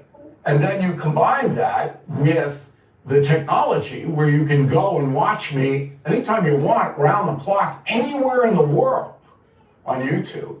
So I think that's absolutely... One more time. The staid traditional media that was in the tank for one party or the other, it lost a lot of credibility and a lot of attractiveness. I think that's largely correct analysis. The spread of partisan media, the kind of media that just tells you what you want to hear, has been a net negative for press freedom. And by the way, it's a model that the United States has been exporting to other countries. And we've seen that become a big part of the media landscape in a lot of other countries around. But it was already there in other countries. Come on, the BBC? Are you kidding me? I mean, I lived in England for a year. I was already there. We didn't have to export anything. We can't force anything. Look, when you had the Dominion voting machine scandal, all right, where certain news agencies were basically telling their audience they knew that the stuff wasn't true, what they were saying, and they said it anyway. That was it. That was it. It was it. But it didn't have anything to do with the Constitution. It didn't have anything to do with the folks. It had to do with the younger. That's when it really fractured. I think that's largely correct analysis. The spread of partisan. I mean, I lived in England for a year. I was already there. We didn't have to export anything. We can't force anything. Look, when you had the Dominion voting machine scandal, Dominion voting machine, where certain news agencies were basically telling their audience they knew that the stuff wasn't true, what they were saying, and they said it anyway. That was it. That was it. It was it. But it didn't have anything to do with the Constitution. It didn't have anything to do with the folks. It had to do with these big media corporations that are going to say, we're going to make money. We don't even care how we do it. Am I wrong? I don't think you're wrong, and I think actually there's an additional element here that has exacerbated the problem since what you identified during the Iraq War, which is the way people get information largely now is through social media platforms, and it's delivered by algorithm. And these are systems that are set up to incentivize engagement, not education. And propaganda. Information. Right. And they're set up to disseminate propaganda, right. But that's the algorithm is to get you to keep clicking. That's a fault of the people, though. They're not seeking the truth. Many Americans don't want to know the truth. They want to believe what they want to believe, right? Well, I don't know if I would go that far. I have a lot of faith that Americans do indeed want to know what's going on in the world. Oh, come on. That's being come on, Clayton, you think people who sit there and watch MSNBC want to know the truth? No. Or CNN or even Fox? 95% of the people who watch FNC are conservatives. 95%. It was 60 when I was there. Okay, you think they want to know the truth? Come on, they want to hear what they believe reinforced. You know that, and that is why the whole media landscape is collapsing in this country. Last word. I think that's a big part of it, and it's hard to separate those things out from things like safety, which is what we traditionally think of as press freedom, because when you have this diminished standing of the news media in the public mind, you're really lowering the bar for harassment and attacks, and that's one of the reasons we see attacks against journalists on the rise in this country, which also contributes to the United States falling on the index in terms of the safety score. I'm going to bring you back. I want you to research the attacks on journalists in this country. If you would do me a favor, because I'm the most controversial journalist in the country, I think. But it's an argument. I'm up there. In the beginning, when I started, I got attacked. I had people on my property. I have to have security. And even now, if I go to Madison Square Garden or someplace like that, I got to have a couple of guys with me. So I know what you're talking about. But I want to get deeper into the physicality and what you see as putting U.S. journalists in danger. That's a fascinating topic. And we appreciate your point of view, Mr. Weimers. Thanks for taking the time today. Hey, thank you for having me. Okay. That's crazy. That Bill O'Reilly still has to walk around with a couple guys because people are immature. Talk about government debt, but the real crisis is, well, look, it's important to remember org. Ridiculous. Okay, and I'm the wrong guy to give you this advice. I don't want to be a hypocrite. I am not a patient man. And that's good and bad. I get a lot of things done. That's bad. I cut through the BS. I got no tolerance for it. But sometimes it's ridiculous, okay? And I'm demanding that things happen but if you are patient, you are smarter than I am, or more disciplined than I am. However, about a month ago on April 16th, when all hell was breaking loose about these tariffs, this is what I said. Now, the stock market's crazy again today. Again, I reiterate, I'm not doing anything. All right, it's up, down, it's annoying beyond belief. But to sell on the down, and I think it will sort itself out in the next month or so. I could be wrong, but that's what I'm doing, which was nothing. Not selling, I bought a little bit, but not much. Now, I'm turning out to be right today, May 12th. But 3 days hence, I might be wrong. So here is the smart life tip. Number one, be as patient as you can. I was patient. I didn't make any crazy moves. But now I've recovered, and maybe you have too, all of the things that I lost when the tariff hysteria kicked in. What am I going to do now? I looked at it today. I looked at my portfolio today, and I'm going, I didn't pull the trigger on any sales, but here's the smart life tip. If you went through mental anguish earlier this year because of the stock market craziness, if that happened to you, you might want to consider slimming it down. Now, okay? So I told you a few weeks ago that I sold some gold that I had because it was at a high level. I can't give you individual financial advice. I can just tell you what I'm doing. I have a tolerance for risk, so I don't have to sell. But I know a lot of people who are really almost physically sick about what happened to their portfolios in April. If that was you, cut it down. Get your money out, get your money back, maybe you made a little money, okay? And just live so you're not suffering, because it's gonna go down again. I don't know when, nobody knows when. It does it. All of these economic signs today were good. But if somebody does a terror attack or some crazy thing happens, okay, that's smart life. You gotta know yourself. Shout out to Bill O'Reilly. You know, when I'm glad that he used that reference of patience there, about, like, particularly in regards. On Rover, there's a service for every dog and cat. Just be quiet. Particularly in regards to the stock market. So, as Bill stated, I also was a very patient person.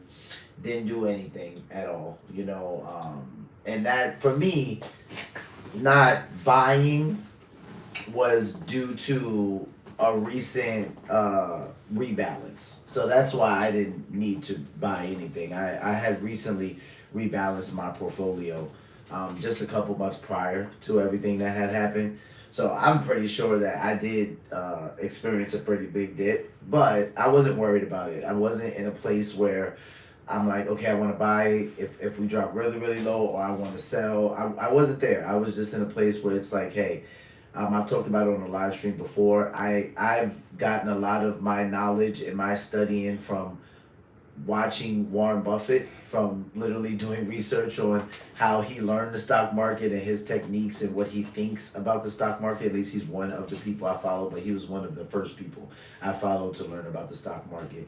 And his analogy about Mr. Market just works for me. So the stock market can lose its mind however many times it wants. I'm not gonna be concerned about that.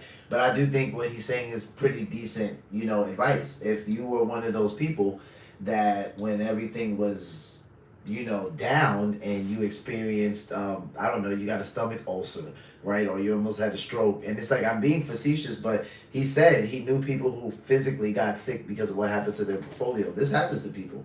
I'm telling you, some people, and I want to say it happens more to people who have a certain tie to their money. So somebody can come to me and be like, "Oh, so you're saying if you lost most of your money in the stock market or some of it, you wouldn't care?"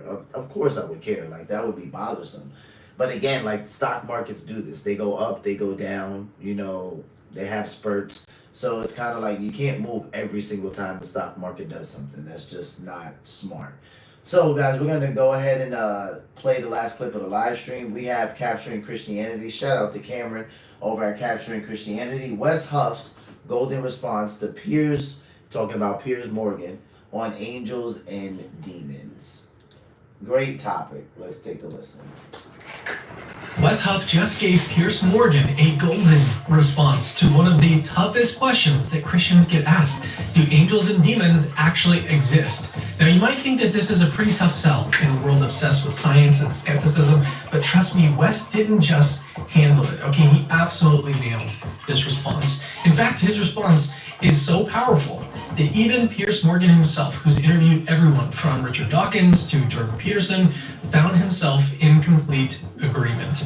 Now, even though Wes brilliantly dismantled skepticism about the supernatural in his response, there's still one crucial objection his answer doesn't fully resolve. And by the end of this video, I'm going to give you the missing piece. You're going to discover why belief in angels and demons isn't just plausible. It might be more rational than you ever imagined. All right, so here's what happened. Okay, Wes and Pierce were right in the middle of this really deep, high-stakes conversation about the evidence for the resurrection when, sort of out of nowhere, Pierce decides to throw Wes a pretty big curveball. Okay, he shifts gears and asks about something way outside the usual historical debates: angels and demons. It's the kind of question that skeptics love because it sounds pretty silly. It can sound pretty silly to a lot of people. But you know what? Let's just watch the clip and see how Wes responds to this very challenging question. Finally, on the Bible, it also talks about things like angels and demons and stuff like that, which people point to as, well, obviously that can't be true. And what do you say to people when they raise things like angels and demons? Well, I mean, it's starting with the assumption that the supernatural doesn't exist. And I simply, I don't think that's true. I mean, there are all sorts of things that, from, say, a secular materialistic perspective, are far more needing an explanation than the existence of supernatural beings. I mean, my friend Glenn Scrivener out in the UK, who runs an organization called Speak Life, he talks about this a lot, where, you know, there are things that atheists and secular materialists have to account for, things like everything coming from nothing, order coming from chaos, life emerging from non-life, minds from mindless matter. You know, is it more of a leap in logic to believe in angels and demons, or that everything came from nothing, Pierce? That order came from chaos, that life emerged from non-life, and that mind formed from mindless matter? I would say these are answers that arguably, in terms of the topic of what we're, you know, on the eve of Easter, the resurrection is not one more absurdity.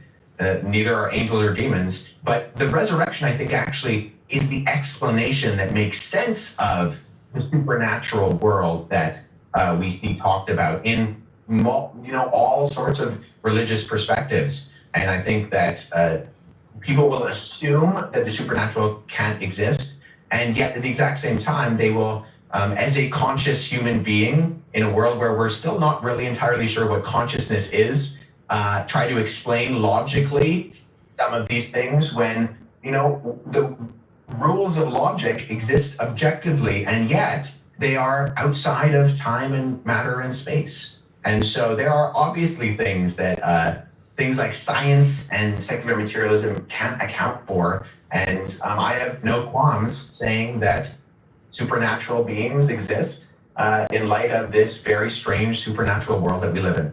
So Wes absolutely nailed this response. All right, he's pointing out something that skeptics convenient. I can tell you one thing. I love the way his response in its totality was brilliant. But I love the way that he started, and he said, you know, he doesn't really care too much for the question because it's kind of starting out with the belief that, you know, the supernatural isn't real.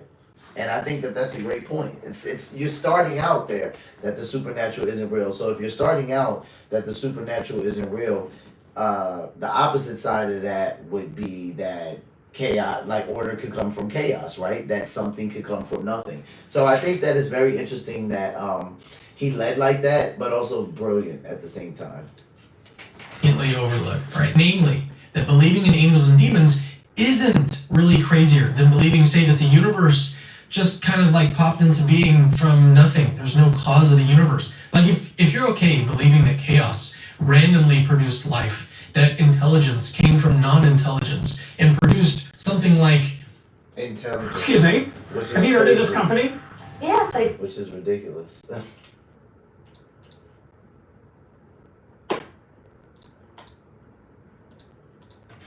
William Lane Craig, then angels and demons aren't exactly a huge stretch. No. But hold on a second, let's be fair about this. Okay, Wes's response here is a very solid first step. But there's one nagging objection that came to my mind. You might already be thinking it as well. Here it is. Even if we grant that God exists and explains all of these huge origin type questions, like why does the universe exist? Why did life emerge in the first place? Why is consciousness real? It doesn't automatically follow that angels and demons exist, right? So in other words, why couldn't it just be God and humans without all the other spiritual beings sort of running around? I'm going to answer that question shortly, and when I do, I'm going to actually show you something you probably won't believe until you hear it with your own ears. I recently interviewed a Catholic exorcist who personally witnessed something literally impossible to explain away. Stick around, you do not want to miss that toward the end of this video. But first, let's keep watching Wes and Pierce because trust me, it's about to get even better. All right, let's jump back in. You know what? I completely agree. And it comes back to what I started this interview with, which was when I debate with atheists and so on who mock me for having any kind of faith in God or whatever. I said, well, you cannot explain to me what was there before your Big Bang. You cannot explain what was there when it was nothing. You can't even explain what nothing is. So because the human brain cannot understand that, as I said at the start, then to me, there must be super beings, entities out there. And all right, I've chosen, because I was raised as a Catholic, I've chosen to take a certain path of my belief and faith system and so on. But actually, the idea that there can't be anything supernatural when a human brain cannot explain basic things like what was there before your Big Bang or whatever, that to me is the evidence I need. Of course there must be stuff that is more powerful than humans, because otherwise we would be able to explain all that stuff, and we can't. Facts. I think that's exactly right, Pearson. And Joe and I talked about that on my episode on the JRE, in that some people believe in the virgin birth and others believe in the virgin birth of the universe. And so a Big Bang requires a Big Banger. And so I think it's not entirely a Big Banger. Find an explanation for that, right? Something like survival of the fittest doesn't explain the arrival of the fittest. There are still explanations for origin questions that I think, we can ascribe it to, like Lawrence Krauss wants to do, nothing. But then he has to define nothing, and you find out he actually doesn't think nothing means no thing. He actually thinks it means something. And so that's exactly right. I think, when we're talking about everything coming from nothing, a finely tuned explosion, that order from chaos, then I think actually when we're looking for the answers to these questions, it was once said, I can't remember exactly who, that the scientists and the philosophers have been climbing the mountains only to find the theologians at the top all the way along. So here, Wes and Pierce are making actually a really key point, okay? One that's really worth slowing down on and digesting very clearly. All right, Wes cleverly says survival of the fittest doesn't explain the arrival of the fittest.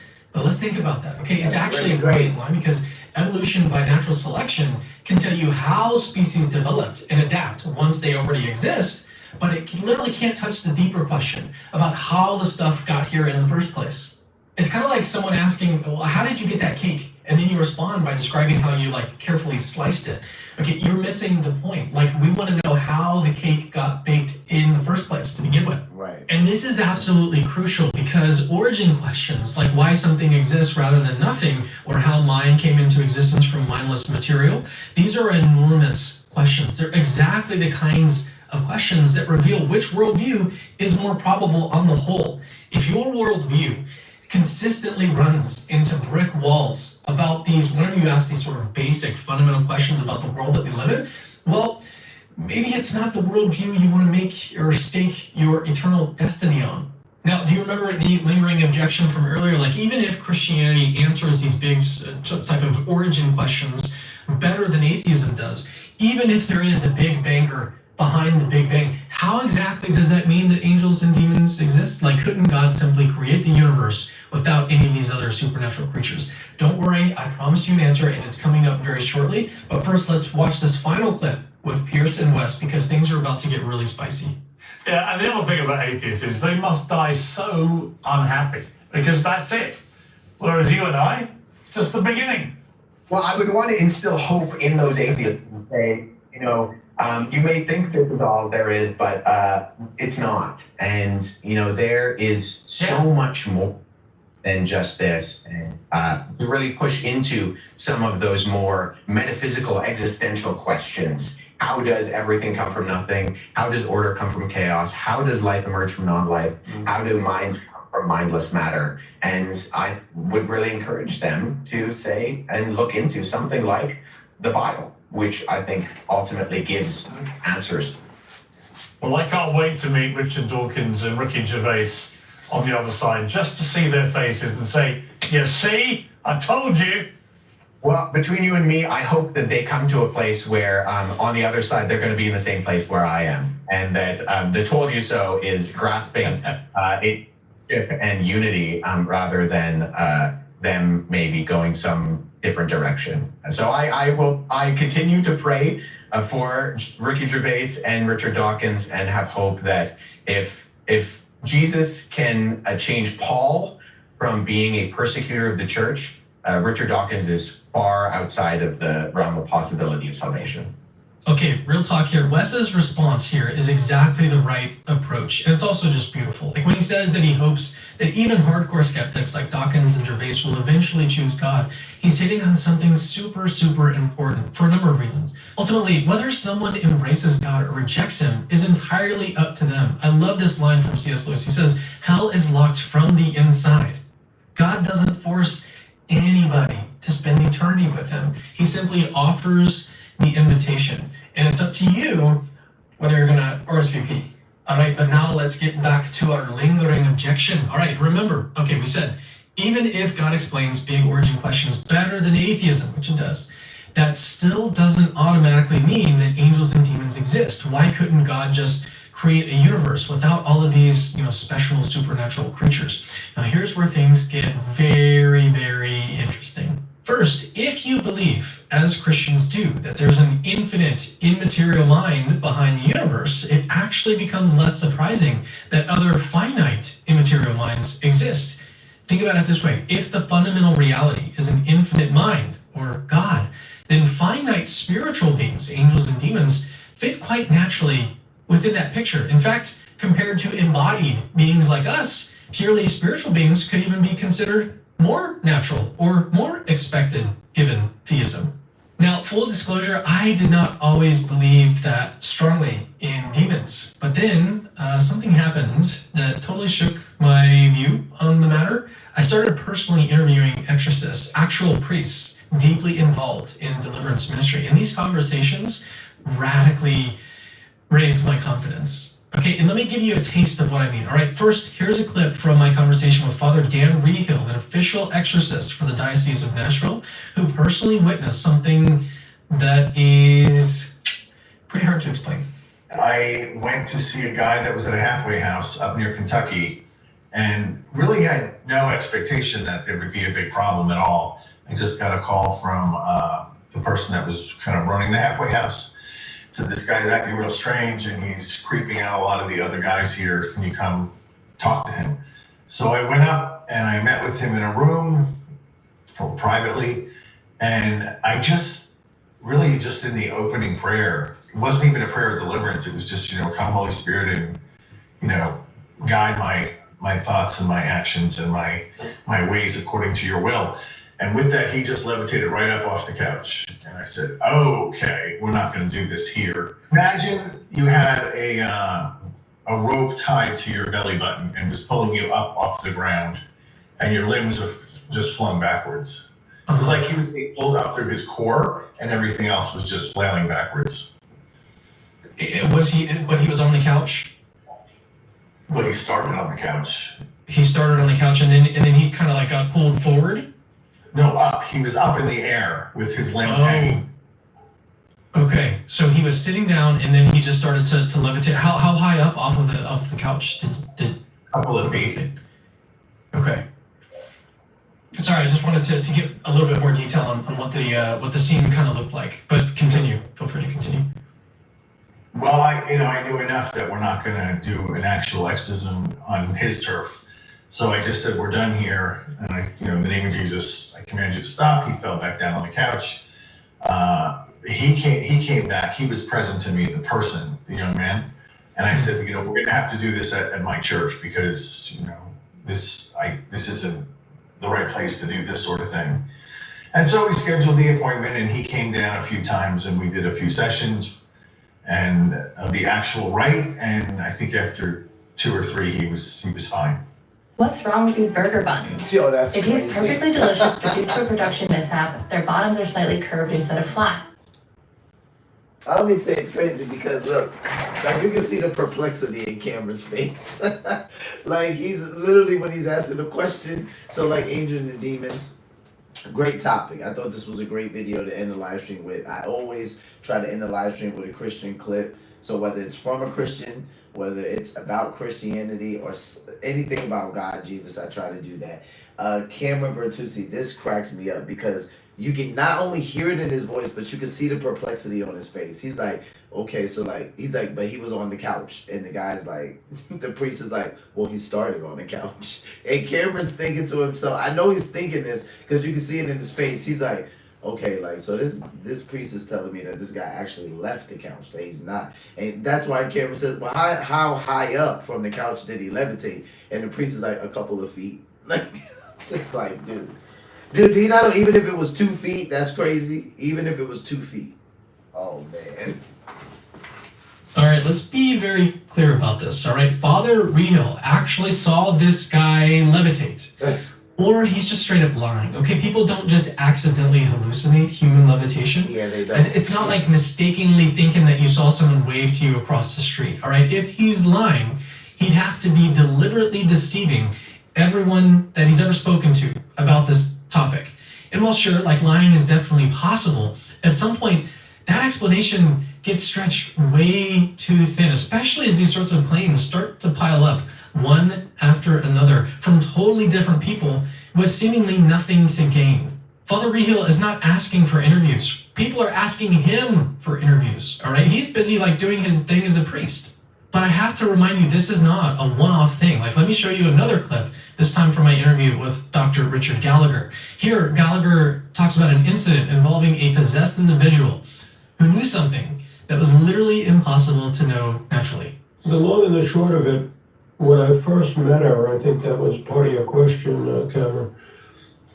My wife and I were in our bedroom in our suburban house, and it was 3 a.m., interestingly enough. The two cats. How long ago was this? Sorry to cut in. This is a little more now than 25 years or so. We've always had pets, and we had 2 cats, and they used to sleep at the end of our bed. They were quite well-behaved cats. Cats can be a little ornery, but they were on the gentle and well-behaved side. And all of a sudden, we were awakened by these 2 cats fiercely fighting each other. Never seen ever before or since. To the point that they were scratching and clawing each other, going at each other like prize fighters, and we had to separate them.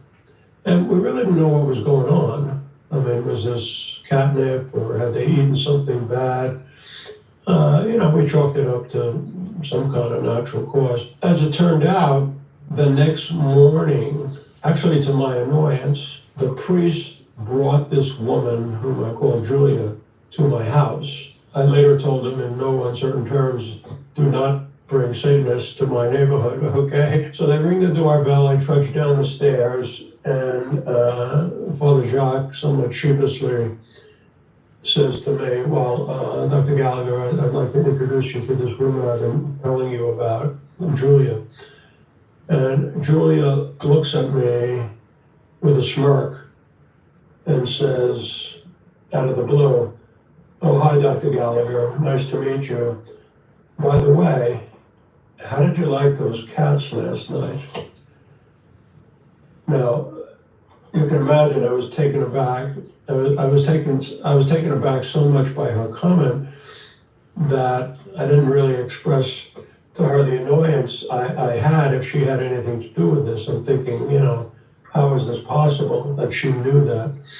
I never met her before. Every time I watch that clip, it gives me goosebumps. But okay, you can dismiss like one or maybe one or two accounts as deception, but when you get a massive collection of detailed, independently reported experiences like these, you've got to start wondering, like, are these really just a big elaborate lie, conspiracy, or are they mistaken? Like, or is something else actually going on here? Yeah. But look, I get it. Like this stuff is intense. Okay, angel. Sounds like the case for Christ.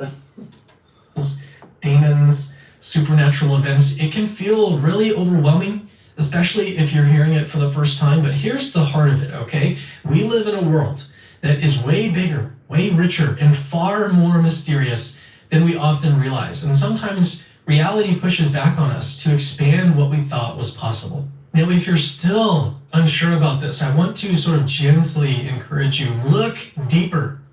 Look deeper. Look at the evidence. Check out my other video on 33,000 medically documented miracles attributed to a saint, Saint Charbel. Stuff like this is happening all over the world. You just don't know about it.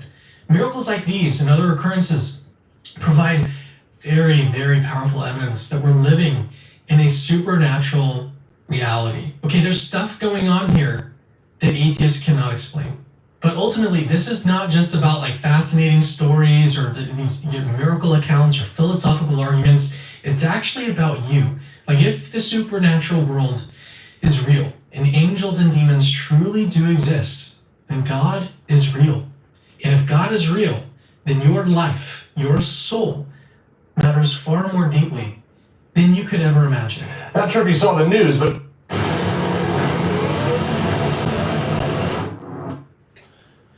Your soul matters more deeply than we can far imagine.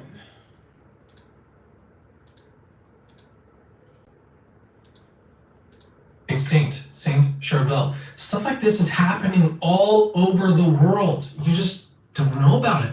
Miracles like these and other occurrences provide very, very powerful evidence that we're living in a supernatural reality. Okay, there's stuff going on here that atheists cannot explain.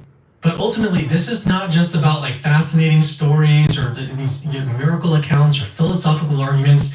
It's actually about you. Like if the supernatural world is real and angels and demons truly do exist, then God is real.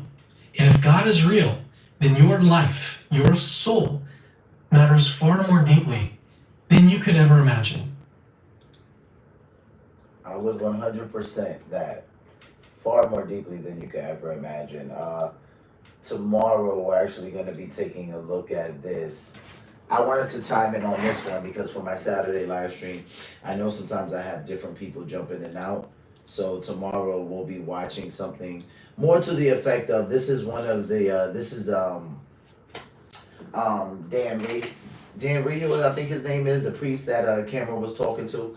And he is going to have a more in-depth conversation with him about exactly what he saw about the gentleman who levitated off the couch. So that will be a part of tomorrow's live stream. But he said, if angels and demons are real, then your soul is far more important than you think. I totally agree with Cameron on that. My YouTube channel, if you go to the tab where it says about the channel, there's one line there that I have after like my little introduction, and it's in capital letters. It says, "Your soul is a real thing," and I've always had that there because I know that that's something that people don't think about. I've questioned people about their soul before, just in casual conversation, usually about religion or Christianity, and they will say something to me like, "Well, what is a soul, and how do we all know that we have one, and how do you know that an animal doesn't have a soul?" And it's a very interesting conversation, but it's more real than you think. As far as angels and demons go, this has always been something that I personally believed in, and some of that does come from just some of the experiences I had as a child. So, as a child, I dreamt a lot about people who weren't alive anymore, family members that were dead, and it's not like I would just see them in my dreams. Like, they would talk to me, they would tell me things. Sometimes I would see them while I was awake, and these were things that my mom was very privy to, and people in my family. For me as a kid, it wasn't really a big deal. It was something that I experienced quite often, so I just kind of like chalked it up like it was whatever. But sometimes like the interactions would scare me, right? And it wouldn't be because the person I was seeing was trying to scare me. It would more so be just, I guess you could say, the setting around the interaction. One specific event is probably when my great grandmother was still alive, and I used to stay at her house a lot. And she had like a really, really long hallway in her apartment. Like the apartment building she stayed in, she lived in New York. For some reason, I just remember these hallways being super long. But this could be because of my age, right? Like when you're a child, everything seems bigger than what it really is. So I remember this hallway being long, and as you would go down the hall, at the end of the hallway, like there was the bathroom. So like if you stood at the beginning of the hallway and you look straight down, you could literally see into the bathroom. So that's the way you went. You walk down the hallway to go to the bathroom, and as you walk down the hallway to the left, there would be the different rooms in the house. To the right, it was just a wall. So to the left, there would be like one bedroom there. The second bedroom was my great grandmother's bedroom, and the third bedroom was her son's bedroom, which was my uncle. And my uncle had passed away. He passed away when I was fairly young, so I didn't have many memories of him. But there will be times, specifically at night, when I would go to that bathroom, and this was the only bathroom, so I'm just saying that bathroom, like, just to say, because it freaked me out. But there would be times when I would go to the bathroom at night, and his room was the last room before I got to the bathroom. So I would be walking, and then, like, right when I would reach his room, sometimes I would look to the left, and I would see a man standing there, and he would have on like a black and white tux, like he would just be all black, white shirt, black bow tie. And I could vaguely see his face, but not really, because his room was always dark. Like my grandmother always left his room dark. Like his bed was in there, and that was it. Just a couple of things, and his room was just dark. And I was always able to see someone standing in that room. Now, why am I saying someone? Because just because I see someone in there doesn't necessarily mean it was my uncle. A lot of the times, the people I saw, they were people I recognized, family members, if not all the time.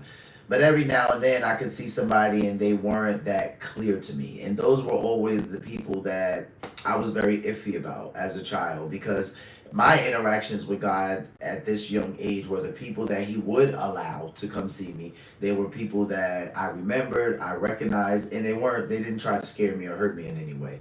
My uncle, this person I was seeing in his room, that person never tried to harm me either. They just always just stood there, right? But I guess it was the fact that they didn't really talk to me, or they didn't say anything as to why I was freaked out. Maybe they didn't have much interaction with me because I was young and I wouldn't have understood it. But I say all of that to say that angels and demons are something I believed in for a very long time. So it's not, I don't get freaked out about it. It's very biblical. Both are in there. We can see evil spirit. I'm not going to say demon per se, because people are going to be like, where's a demon killing someone? Well, it's like, I'm not going to say you see them killing someone. I mean, you see them beating a guy up, but it's really a couple of different, spirits that are doing that. And this is a story pertaining to the sons of Sceva.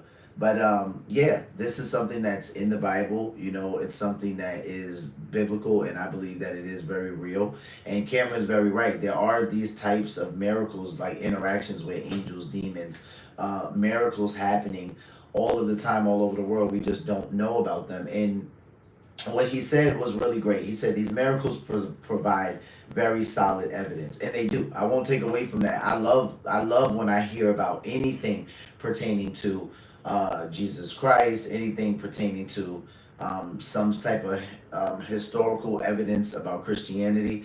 I always get super excited about this because not only is it evidence and it provides like historical evidence for us to see and it's tangible, it also provides something that is not easily seen, and that's hope. And that is probably the most exciting thing for me, because every time I see this I'm like, yes, they found something else, yes, they found something else.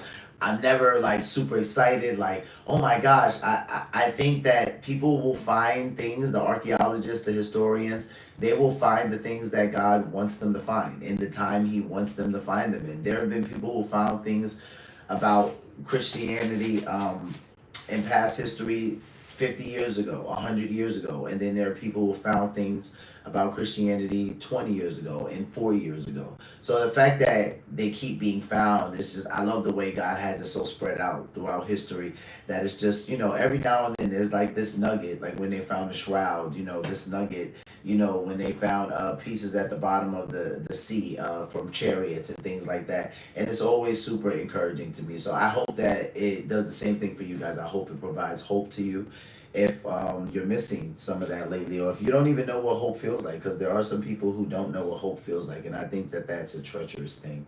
But that's what this evidence does provide for those in the body of Christ and those who don't yet know Jesus, that it's evidence that, God is real. God is very real. And I always say that science and history is just God's fingerprint. It's kind of like a person saying like, I'm gonna leave proof that I'm here, or that I exist, that I was here, whatever have you, whichever way you want to look at it. So with that being said, guys, I'm gonna go ahead and end the live stream. We'll be back on, I can't even say tomorrow because we're past midnight. We'll be back on in a couple hours on Saturday. With that being said, guys, take care of yourselves, take care of one another, love yourselves, and love one another, and be peaceful. Peace.